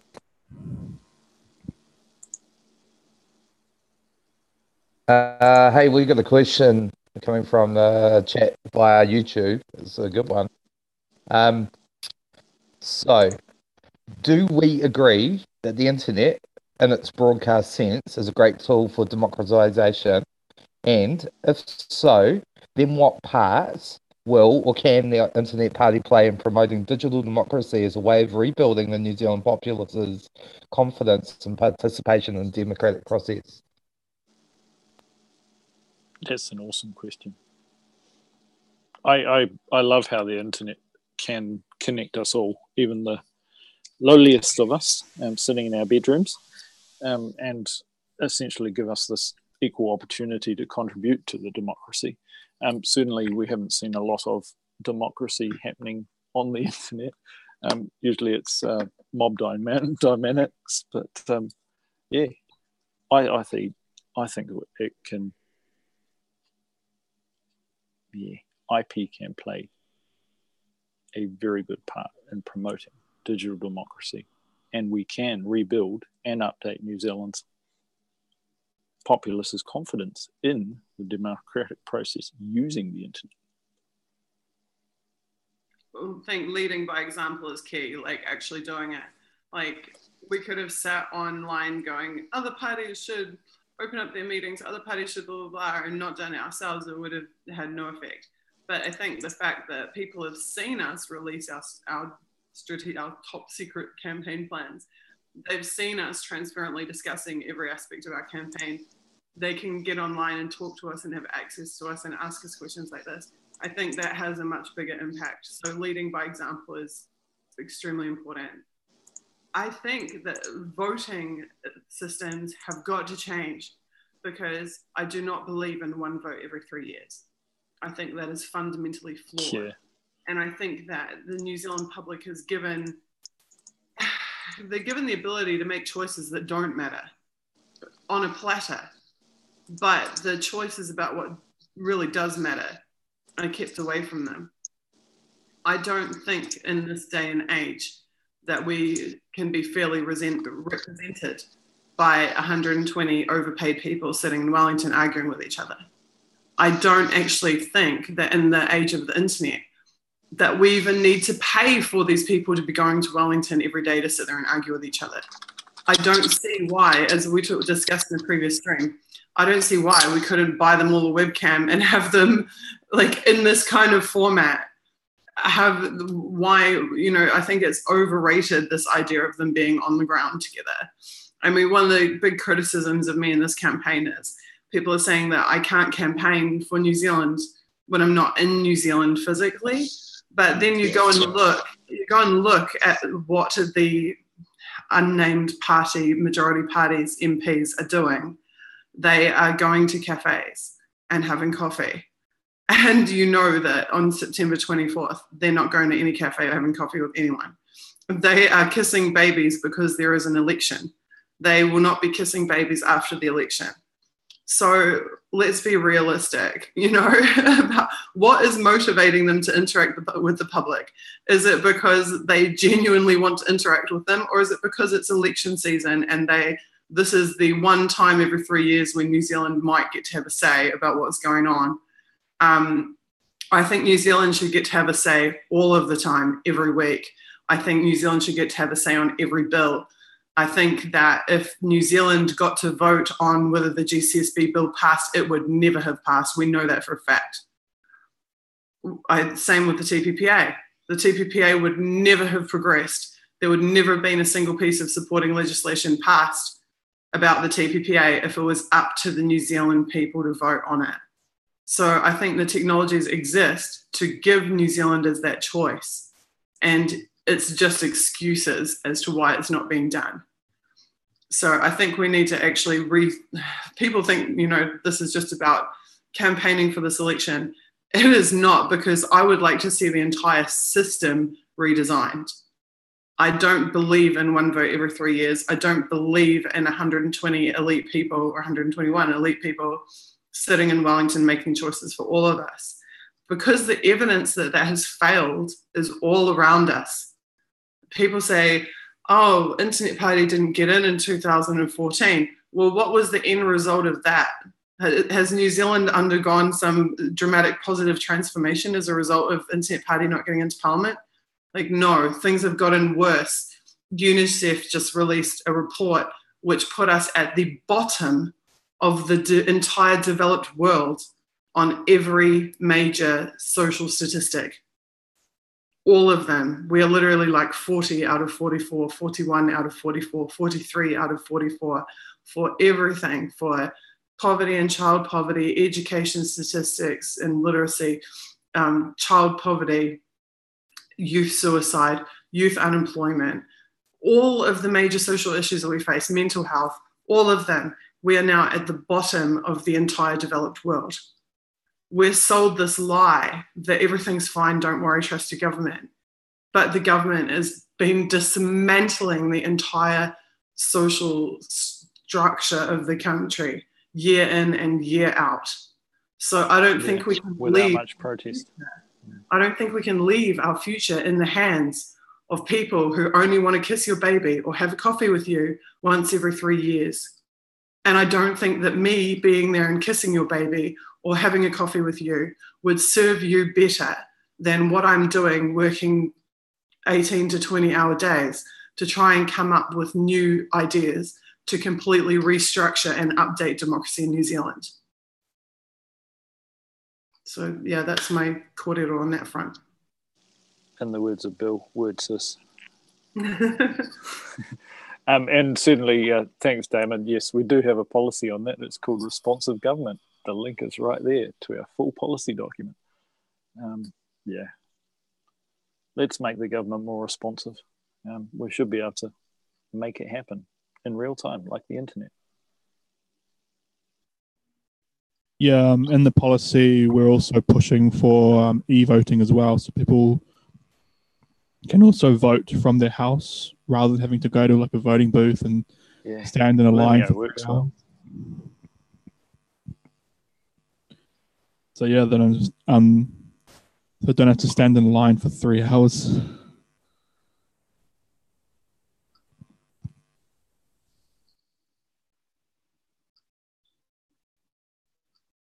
We just got our first standing belly clap. Our first what? Our first standing belly clap from one of the YouTube participants. What is a standing belly clap? You have to... It's like when you stand and you clap your belly. It's like...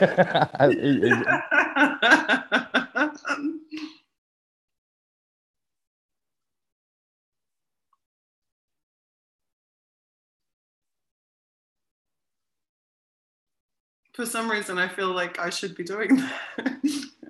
But I don't want to horrify you also. I will restrain myself. Oh, come on. Here you go.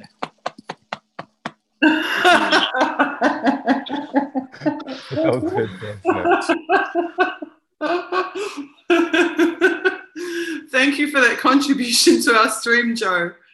That was stunning. I always aim to please. I need to find a knowing parent. Sarah, that moment will be edited into a short bit and memorialized. Oh no! Well, I actually did it about a minute or so earlier, but I realised I was muted, so the whole intent was gone. How's that international page going, Joe?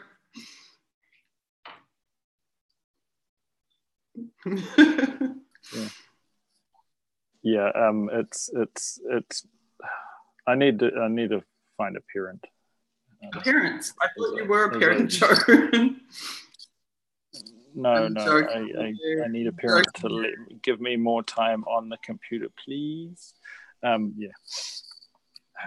I am my own parent. It's just, these loopholes I put myself through just so I can teach my kids good habits on the internet.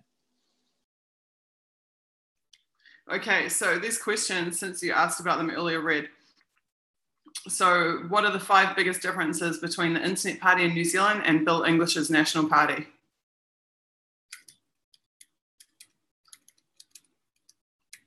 My answer starts with 4 words. We are polar opposites. And then goes into explain exactly why. What similarities does the Internet Party share with the Green Party? Will the Internet Party still be aligned with the Mana movement, and what are the origins of that union? What were the primary reasons behind the Internet Party's performance in 2014? What has been the Internet Party's relationship with New Zealand media, and is there hope for a better relationship? These are really good questions. What are the advantages and challenges of being a female leader in the Internet Party and in New Zealand politics? Will living in Moscow affect your ability to lead the Internet Party? How would the Internet Party counter the GCSB bill that allows government spying on New Zealand citizens? See, these are really wickedly intelligent questions. For an international reporter, they are good. For an international reporter, those are extremely intelligent questions. Very good questions. Well, Kim.com. I look forward to your answer. In the Internet Party. How has Kim.com positively impacted the Internet Party? Why did the New Zealand government spy on you? And do you think the NSA is continuing the harassment? If so, how does this affect the Internet Party? Why is New Zealand continually influenced by a US focus on domestic surveillance? And how will the Internet Party help citizens to regain their privacy? This is awesome questions. Awesome questions. Cool. Can you give some, you mentioned state-funded harassment and the government inventing illegal activities and even physical harm resulting from New Zealand spying operations. Can you give some examples of what average New Zealand citizens risk on a daily basis? Oh, yes, I can. What are ways New Zealand can harness the power of the internet for economic growth? Another awesome question. In terms of foreign policy, how would you change New Zealand's foreign policy? And what are the greatest national security threats faced by New Zealand today? And how would the Internet Party make New Zealand a stronger country? Tasty. Those are easily the best questions that I've been asked in this campaign to date. Easily. And I'm really impressed by they've managed to give like the international focus and impact, but also they're really intelligent questions about the domestic political situation in New Zealand as well. So I'm impressed that they're managing to focus both on the domestic and the international. Is this for a print publication? Yeah, I won't say who it's for, but it's for a major international. That's all I have to say about that. I'm about halfway through. I've done 8 of the 15 so far, so I need to write up the rest of them and send it through. But yeah, it's pretty cool stuff. I'm impressed. Definitely the best question so far.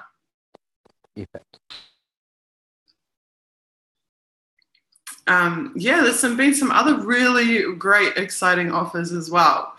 I won't name names here, but there's someone whose work I've followed that's on a major TV channel for years, who's expressed interest in having me on because they're particularly interested in some of our policies that relate to their work. And that's a huge opportunity. So I'm looking forward to that. I hope that pans out. I think that will be massive.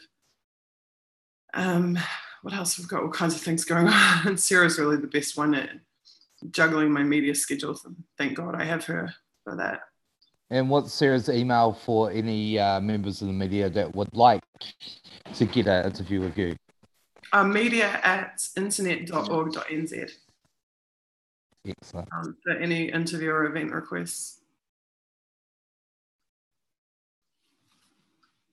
And of course, you can go to our news page and check out previous appearances that I've done on live radio and long form journalism about me and about the campaign.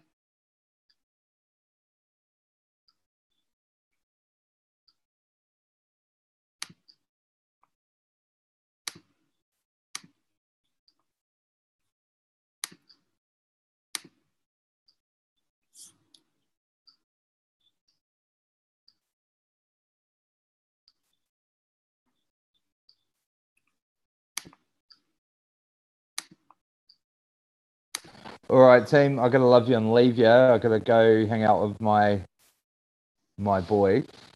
Huge respect to everyone who's watching. Huge respect to the YouTube, massive. I'll see you next time. Thank you so much for your help with managing the stream and the channel. That's a really awesome. Yeah, it's been helpful having you keep an eye on comments and things. It's all good. I once was live streamer. Extraordinaire. Oh my God. Anyway, love your work. I'll see you on the flip. Sure. All right. Cool. See you, dude. See you, dude. Now we are due to end the stream in like 23 minutes, right? Something like that. And you wanted me to actually have a page done by then? I'm just thinking, since the things that I have to do, I probably can't do in the next 23 minutes anyway.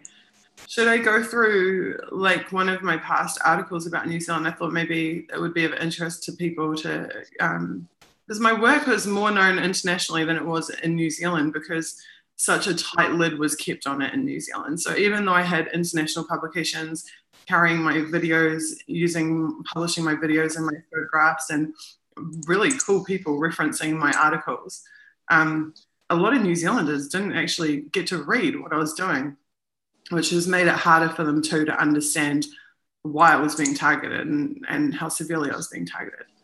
But I can think there's a couple of articles I've written. There was one called The Desecration of New Zealand, which is where I took, I think, 100 different source links about what was happening in New Zealand, what's been done to New Zealand, particularly since 2008. Now your pickers, they're red. I don't know why. I think you had to turn off your cam. Once you click once you click stop video, then your profile pic clicks in.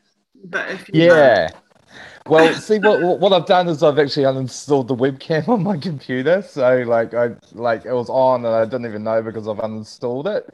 So I turned it off and there we go. There's my profile picture. Yeah. But anyway, That's how it works, man. That's awesome.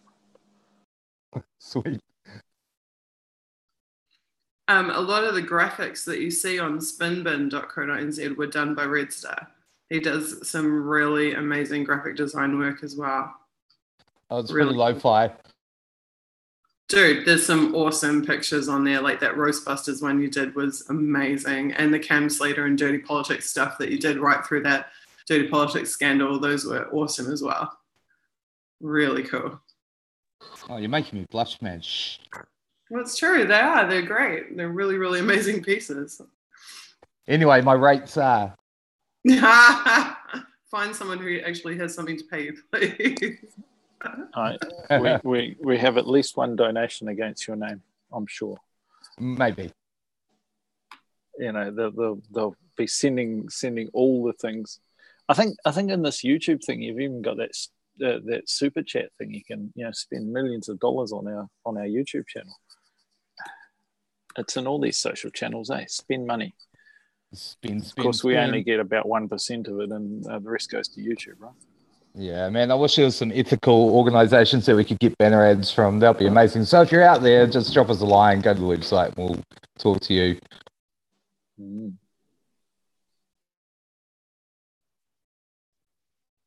It's a bit tricky. Ooh. Anyway, no, I'm seriously out. Oh, I love you guys' work. I gotta go. Sure. Yeah, the long tail. All right, see you, man. See ya. Thank you too. Cool.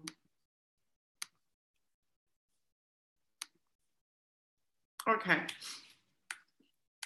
So this is probably as good a example as any as to how much the powers that be don't like the things that are right and the things that I work to educate people on. So we will read through like 10 minutes of this and hopefully you'll find it interesting. And then we'll check back in with Joe and see if our new page is up. You'll have to excuse my scratchy post-sickness voice as well as I try to read this to you. Right, okay. So this article is called The Desecration of New Zealand. It's up on contraspin.co.nz, which is a pretty awesome website full of stuff that you will never ever read about in the mainstream media, but which is completely true. This is very much the true history of New Zealand. So it starts out talking about the illusion of 100% pure New Zealand and how it is simply false. It no longer exists. It has been destroyed. And then it goes on to talk about John Key comparing the 100% pure campaign to a Big Mac and saying that everyone knows that the picture of a Big Mac is not actually what the Big Mac is when you buy it, as if that's somehow okay. So now the world is beginning to rub its eyes and awaken from the dream that has become a nightmare. 100% pure New Zealand is as pure as a Big Mac combo.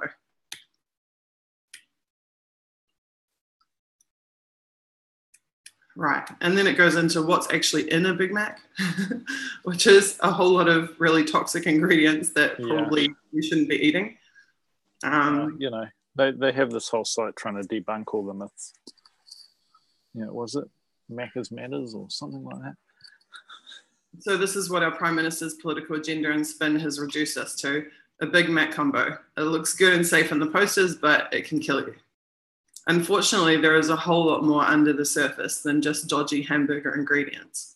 The damage that has been wreaked upon the land, particularly after the last 8 years, is vast, profound, and potentially irreversible.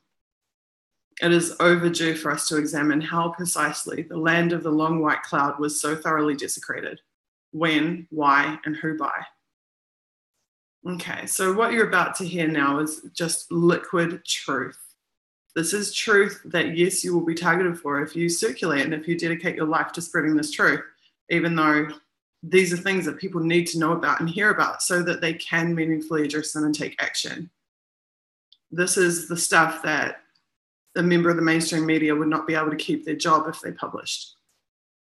So the big picture, the 1%, I assume you guys all know who the 1% is. This is those who profit the most from the destruction of this planet. It is not everyday normal Joe blogs like you and me, people who do not have vast swaths of power and money and stolen resources. The 1% run a transnational operation, which means they're global, and they collect countries like baseball cards. So if you look at a map of the world, you can see that it's an empire, and they constantly expand it. So every time they say, oh, a country is doing bad things and we have to invade them for humanitarian reasons, they leave behind military bases. And then that country becomes the expanding border of the empire. Once consumed, so that's why I say they collect them like baseball cards, because it's basically what they do. There's this whole list of countries that they've invaded and done this to. Once consumed, those countries exist in name and our memories only. So we can remember how New Zealand was 30 years ago. We remember when we kicked the Americans out and when we had an independent foreign policy. We remember when we took the stand that we did on anti-nuclear. We remember when we had sovereignty. And it's because we remember that people like me exist, right? Because I grew up in that. I grew up in a New Zealand that had its own national identity. It had its own foreign policy. It was not scared or afraid to take on the powers that be. That's why I still fight to get that back, because I remember how it was, and I believe that we can make it that way. Yeah, I believe we can. So once consumed, those countries exist in name and our memories only. They are added like stocks to a portfolio. So let's have a look at what I've linked to here, because all these links take you to somewhere interesting. Confessions of an Economic Hitman. If you have not seen this, you should see this. This is someone who was paid to do the things that I am talking about. He was paid to go into these countries. So what they do to the countries is they either invade them politically by compromising their leadership, their political leadership. They invade them economically through the corporations, through the big lobbyists, through the buying power of the corporations, getting laws changed to their benefit so that they can suck all the value out of the country. This is where the privatization agenda comes from. This is where all of the things that we've seen happen in New Zealand economically for the last 30 years, this is where it comes from. The anti-unionism, the privatization, the sale of state assets, the asset stripping, the core infrastructure, the subversion of the core infrastructure. That's why we don't own our rail anymore. It's why we don't own our telecoms companies anymore. It's why we don't own our electricity companies anymore. It's why the public owns nothing. The public is left with nothing, and all the assets move into private hands, and then all that money goes offshore to these people. So this guy is telling you all about it. I strongly suggest, if you have not read the book or watched the movie of Confessions of an Economic Hitman, you need to. And if they cannot invade you politically or economically, then they invade you militarily. And that's when they say that for humanitarian reasons, they must bomb your country into non-existence and then put military bases there. Because somehow it is humanitarian to kill people in their train of, or at least this is their excuses. You know, people are being killed, therefore we must kill 10 times as many people to make it better.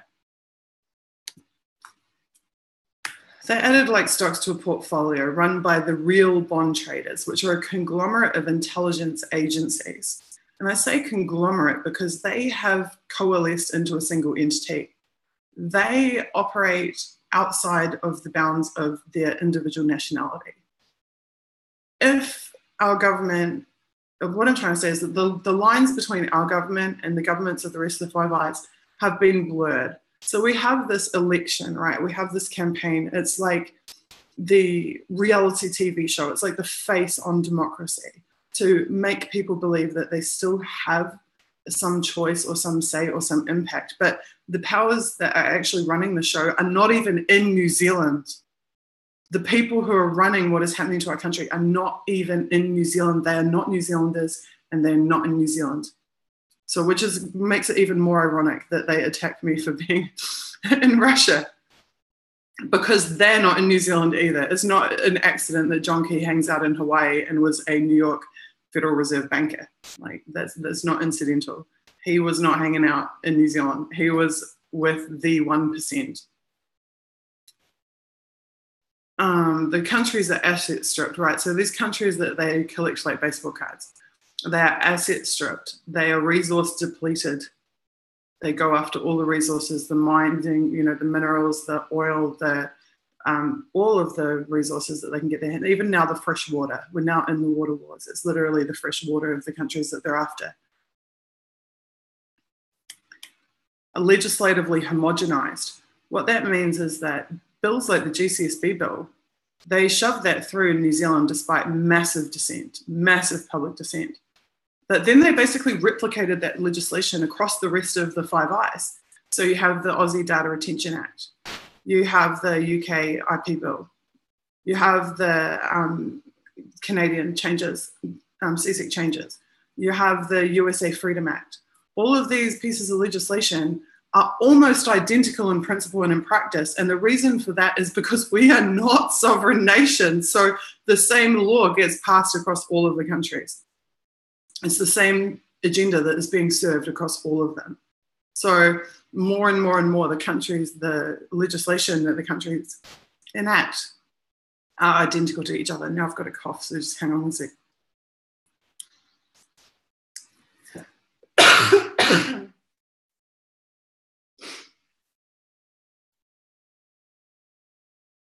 Sorry guys, a week of flu has done this to me. Okay, they're asset stripped, resource depleted, socially degraded, which is what we've just been talking about with where now New Zealand is at the bottom of the developed countries of the world for every social statistic. Legislatively homogenized, privatized, and usually dressed in a worthless rag called democracy. So we get told, oh, but we're a democracy. So it's okay. Everything's fine and dandy because we're a democracy.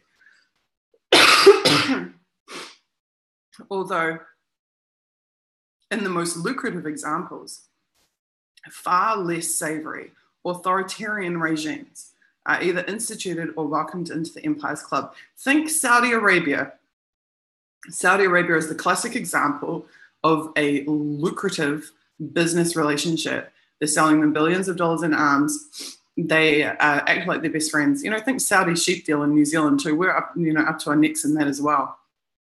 At least our politicians were. But definitely less savory. I mean, this is a nation that chops people's heads off with swords. And we're okay with doing business with them. You know, we're not invading them for humanitarian reasons. No, that's totally fine and dandy because they're working with the same powers that are controlling, destabilizing, and hurting New Zealand. So they are welcomed into the empire's club with open arms. You had Trump saying, Muslim ban, blah, blah, blah, blah, blah, terrorist, blah, blah, blah, blah, blah. And next minute, he's doing a Saudi Arabian war dance, a sword dance in Saudi Arabia. So there's Muslims they like and Muslims they don't like. They just don't mention to you the reasons why there's ones that they like and ones that they don't like.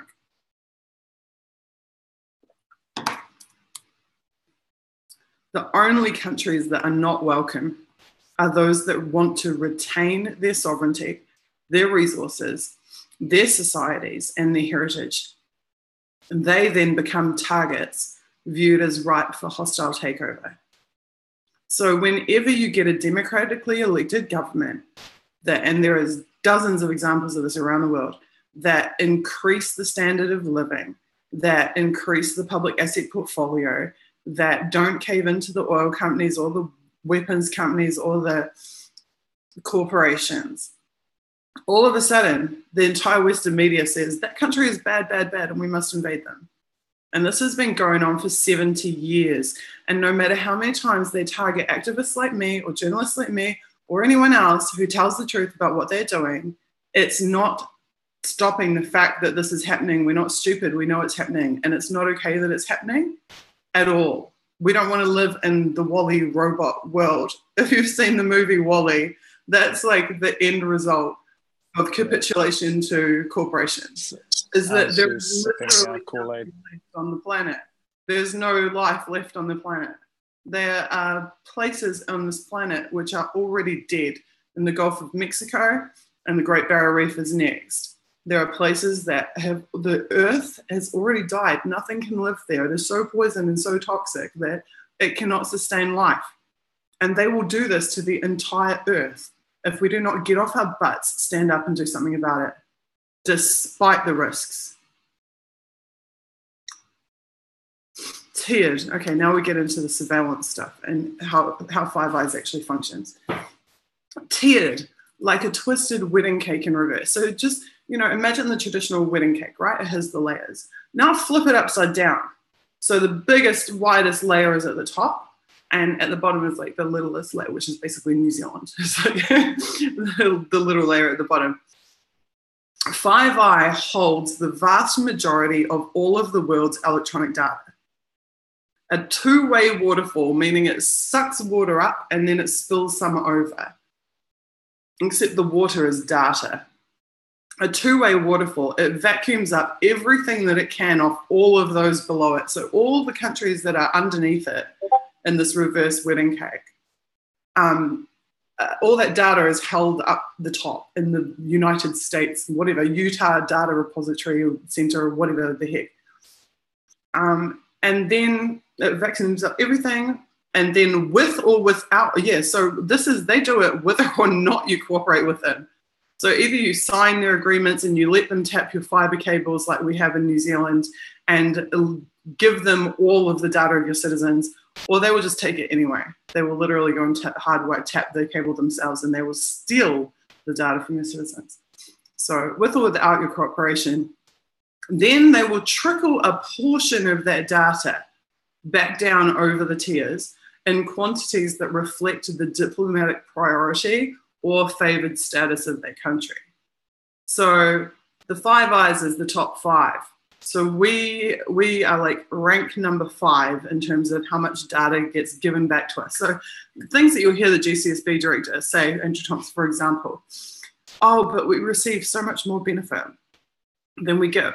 What he's saying is that the US give New Zealand access to some of their grand collection of the world citizens' data, and that therefore that access to that portion that we are given is good enough reason, is justification for voluntarily supplying the US with the entire data of our entire citizenry 24/7.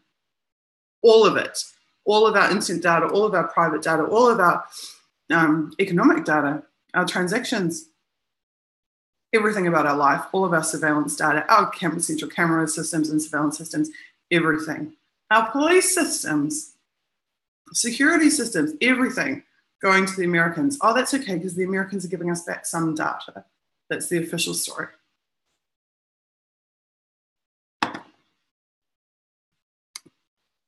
There's actually, and maybe I think it is in this article, I think we'll get to it somewhere down the bottom. There is actually the 40 eyes. This is something not many people realize. It's not actually just the 5 eyes. There is, thanks to awesome electrospaces, there is the 3 eyes, which is USA, UK, and Australia. There is the 4 eyes, and it's interesting that Canada is the 4th eye and not the 3rd eye. So it means like if shit actually hit the fan, excuse my language and my swearing, Canada is actually not ranked above Australia in preference. And the preference is basically based on historical servitude, the extent of the servitude displayed towards the USA. Then there's the 5 eyes, which is us. And then there's the 6 eyes, which includes all of the NATO countries as the 6th eye. The 7th is with France and Italy. The 8th is with South Korea. 9th with Norway, it looks like.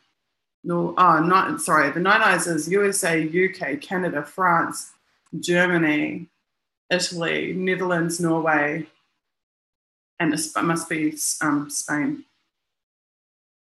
And then there's the 10 eyes, 14 eyes, 41 eyes, and 43 eyes, which is all of the countries that participated in the invasions of Afghanistan.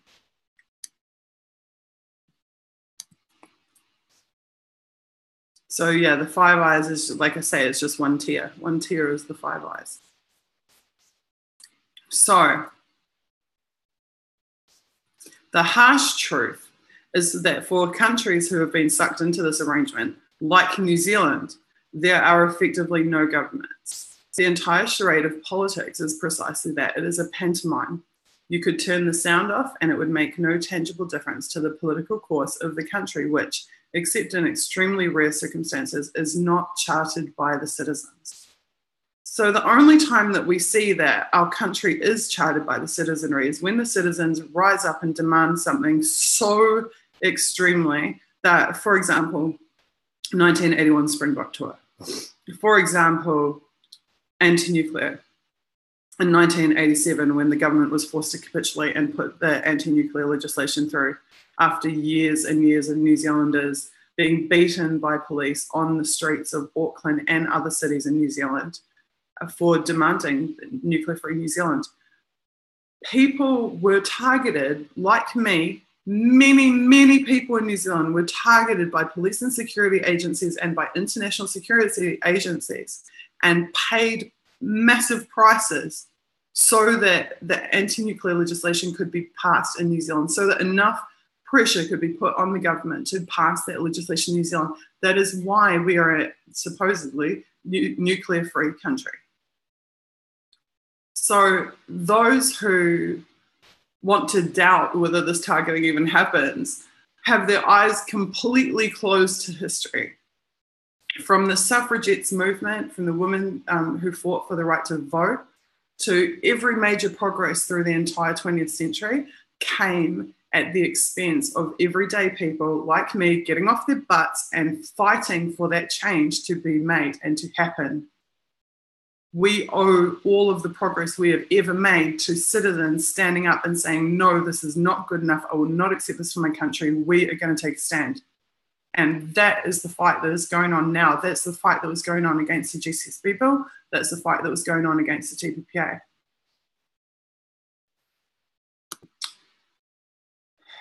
Those extremely rare circumstances are what the intelligence and police agencies are in fact hell-bent on avoiding. They are tasked to expend great resources mitigating the risk of actual democracy occurring, because that is what they're doing. When they interfere in my life, when they interfere in the lives of other activists and journalists who are telling the truth and who are truth tellers, they are actually preventing democracy from occurring. They are anti-democratic forces being paid on public money and enforcing the will of corporations who steal public money and public resources. Because democracy is the great undelivered promise of the 20th century.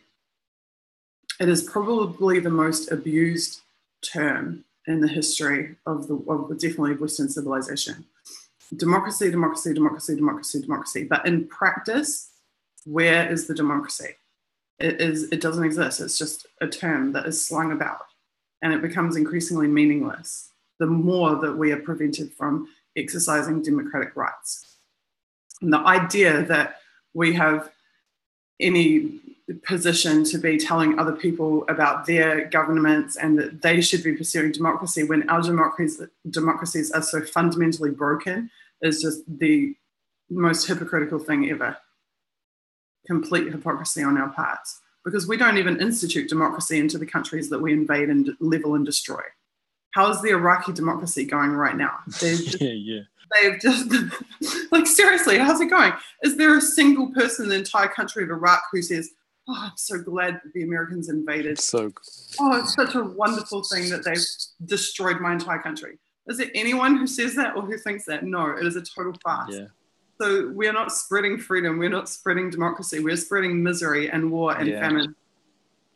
And the people who are standing up and trying to say, hey, this isn't right, are also being targeted and oppressed by the police and agencies, intelligence agencies and security apparatus of the first world, so-called first world.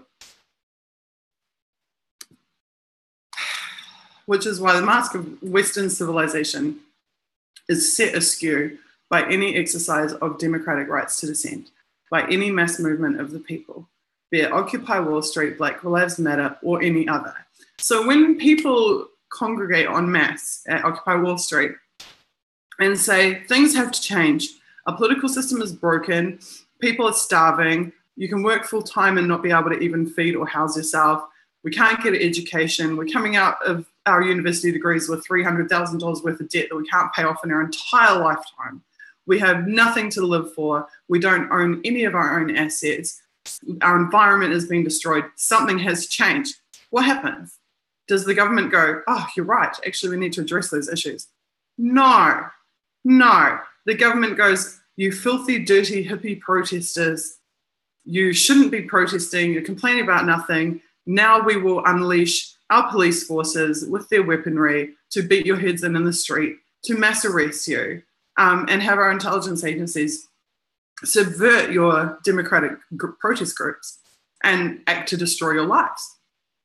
That is the government response to people exercising the democratic right to protest. So groups like Occupy and groups like Black Lives Matters, it doesn't matter whether, you know, they're right or wrong. It's actually the point that they have the right to protest, whether or not you agree with them, whether or not you think that their opinions are valid or their solutions are valid. They have the legal right to protest under the Bill of Rights, under the United Nations Declaration of Human Rights. They have that, if you are a democracy, if you want to claim to be a democracy, they have that right to protest. And they are met with wanton violence and oppression by a state, by their own countries, which in the West want to tell everybody else that they're human rights violators and need the countries invaded and destroyed because of humanitarian reasons. So these protest movements, they set askew, exactly as I say in the article, they set askew the mask of Western civilization because they prove that anyone who exercises a democratic right to dissent is violently suppressed by the government. The gloves come off, the veneer is shattered, grotesque state-sanctioned, publicly funded violence, censorship, especially in the media, suppression, oppression, repression, and corruption are on naked display. It is democracy in name only. Our heads of government are civil servants only in the sense that they maintain a public veneer of civility. That's that baby kissing and that having a coffee for a couple of weeks before the election. And they are indeed servants to people who we seldom know the names of and have never voted for. And that is the truth of the state of politics in Western democracies. The people who are really, truly in power, you never voted for. Never. And those who you do usually get to vote for, and Internet Party is a very rare exception, those who you do get to vote for are servants of those greater powers. Okay, this article is like 6,000, 7,000, 8,000 words, so I'm not going to read through the rest of it. But if you want to yourself, you can jump on contraspin.co.nz and you can read through my work. You can see for yourself why it was that the government never wanted New Zealanders to know that I was writing these things, never wanted them to see my protest coverage or to know about what was happening to me. It's all here if you go back and read it. So, time for my motivational speech, and then Joe is going to show us the page, which hopefully is done now. Motivational speech incoming.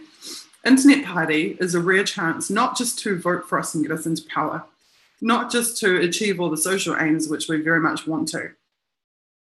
It is a chance to change the entire structure of the system in the way that it functions. That is the real gain. The gain is not me being an MP or me being able to go back to New Zealand or me having a salary or them having to give me security. This is not about me. This is about changing the system, changing the way it functions, changing the way it works, changing the status quo, making them up their game for our benefit. That is why we're doing what we're doing. And that is why you should support us. Yes, we are truth tellers and whistleblowers, and we love truth tellers and we love whistleblowers because we love the real people, real things, real talk. And that's why people like me put our butts on the line for people like you watching this, so that you do get the truth and not just what the media tells you, which is this manufactured fiction. That's why we're here doing what we're doing. That's why we're running for Parliament, so we can change Parliament.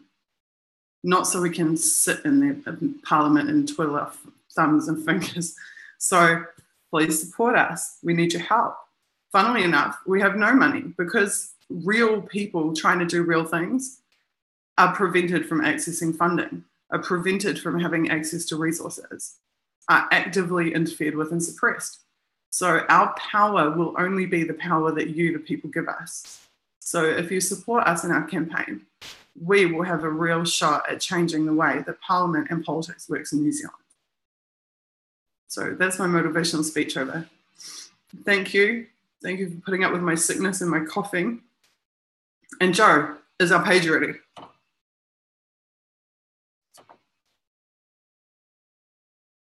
It could be. I'm trying to. It could be. I was trying to figure out. I wanted the 5-step thing, like we've got on our join page, but I'm not as elite at my CSS as our designer is. But yes, /international is up, and I will have guidelines up very shortly. Okay, so that accordion style one you're going to do for the directory of international parties, right? Oh yeah. So that's another thing as well. Yes. So the 2 pages. I'll share the intent. Where is it? Because it's always much better than the actual. Shall I share my whole desktop? I'm always scared doing that. Sharing my entire desktop. So this was my page brief, which thankfully I found, which essentially goes through the page, but it's actually up live now. So if I can convince it to actually load. So /international, start your own internet party to connect with internet party people around the world. Review our how to get started, and I need to fix the formatting and bits and pieces. And this thing over the lovely thing, can you see that? Is it actually sharing? I'm sharing from 2 different things. So your breadcrumb trail. Breadcrumb trail. I want that like on the join page, just so you can follow along. That's what I was going to say. So you want to structure it after the join page. Okay. But that's the membership view, and I hijacked that view, and its CSS hasn't come along. Anyway, how to get started. Review the Constitution. Have a read through what we believe and how we structure our thing, and essentially see if we're on the same wavelength. Review the international guidelines. Now, international guidelines, if I go and find them again, hold on, they're somewhere in here. Actually, they're on Lumio. You've seen them already. International guidelines somewhere. Yeah, whatever. So it goes through our core values of the Internet Party: openness, freedom, fairness, connectedness, and innovation. We talk about local compliance. So each international Internet Party is responsible for looking after and complying with their own electoral rules in their own area. We're never going to figure out all your rules. We certainly follow the ones that relate to our territory and our things, and generally they don't apply to you. We suggest you do seek local expertise and comply with that as far as you can. Legal. I like making things big, don't I? Is this actually going live? Yeah, it is. Cool. Sorry. I normally have the other screen over the other side, and I can't see it at the moment. It's over there. So yes, totally. Seek legal advice. Try and figure it out. Some of us don't even understand our own legal structures. So talk to someone who's competent, who understands it, and sort out business structures, communications, finances, and operations, and make sure it applies with your local laws. You should find someone to count the money, because getting people like me to do it is useless. I know when I've spent all my money, but certainly talk to an accountant or someone. We don't want to approve or disapprove your constitutions, but certainly have a read of ours. We have quite a clear structure and operation and structure of our party, and certainly it is available. In fact, the link right there, which I just clicked through before, that is actually on GitHub. So feel free to fork that and make it your own. And yeah, you can do whatever you like, as long as you don't contradict these core values, which we have right up the straight: openness, freedom, fairness, connectedness, and innovation. And those are the guidelines. And it's Cool. And I think my browser has just decided it wants to crash now. I'm probably using too much of its resources. Or something. So that's that's the other page that'll be international guidelines, and it'll be awesome. Why have I frozen? Oh, there you go. It suddenly came right again. I hate it when the internet freezes on me. It's usually it usually corresponds with a high increase in network activity and DDoS and all that sort of stuff hitting the boxes. Good fun. All right, so that's us. Cool. So that /international page is up there, and I've pinged our darling Ron to make it much. To add it to the menu and integrate it to the left side. Yeah.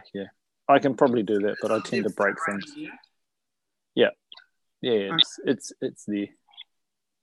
Cool. So you got to hear me talk politics, now you get to hear me talk like a geek. Yay. Sorry. I love geeks. I'm far too much of a geek. I'm 86% geek for those of you that are actually still counting. Hey, look, my scrolling of the page actually happened. There was actually some more, but the scrolling didn't happen before.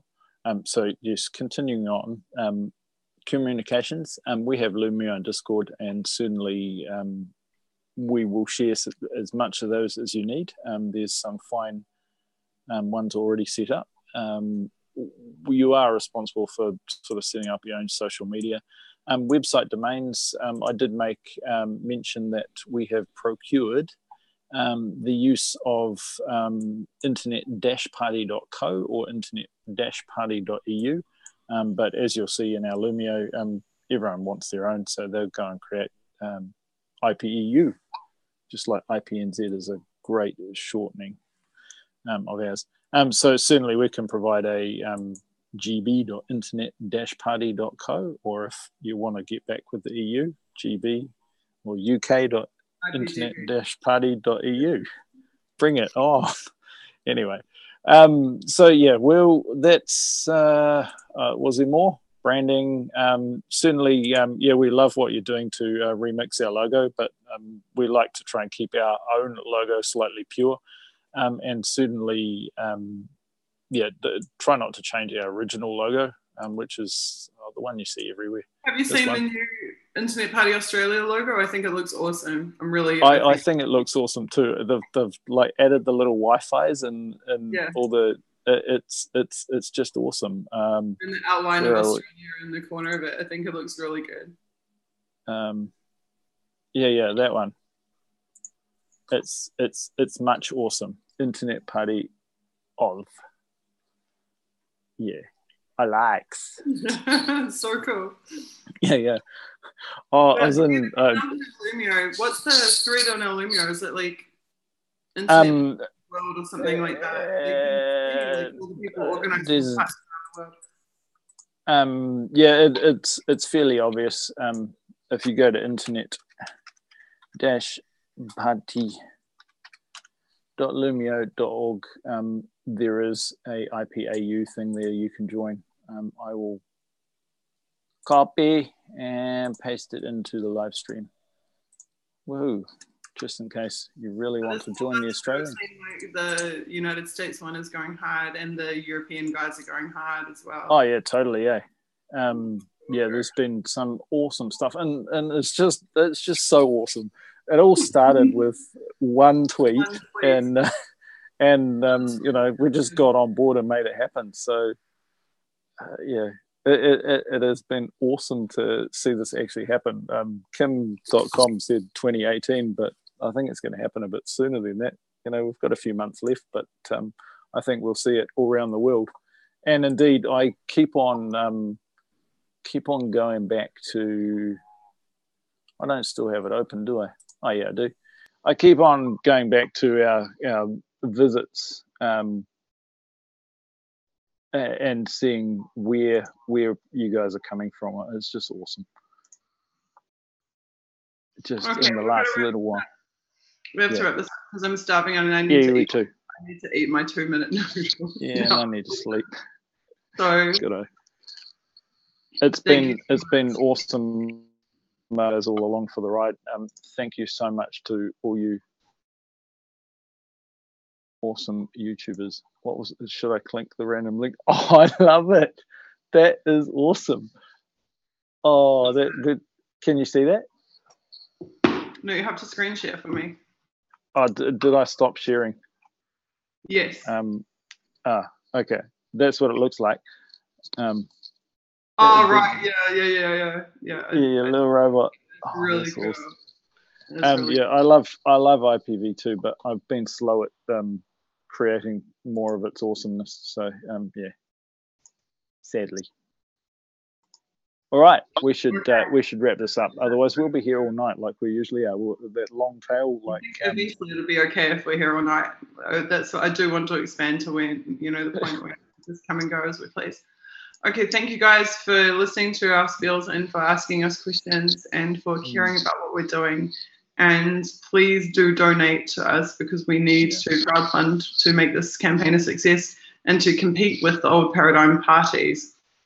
Though we will continue pumping out new innovations and doing new things that they have not even dreamed of thinking of doing, or let alone having the courage to do. We will be streaming again tomorrow night from 8 until 10:30 p.m. New Zealand time, and we'll have a whole different crew of people from the campaign on board with us for that stream. Thank you. Love you all. Take care. And good night. Thank you and good night. Bye. Time in the night. Yeah. 10:52 p.m. Awesome. Good night, all. Night, guys. Night, New Zealand.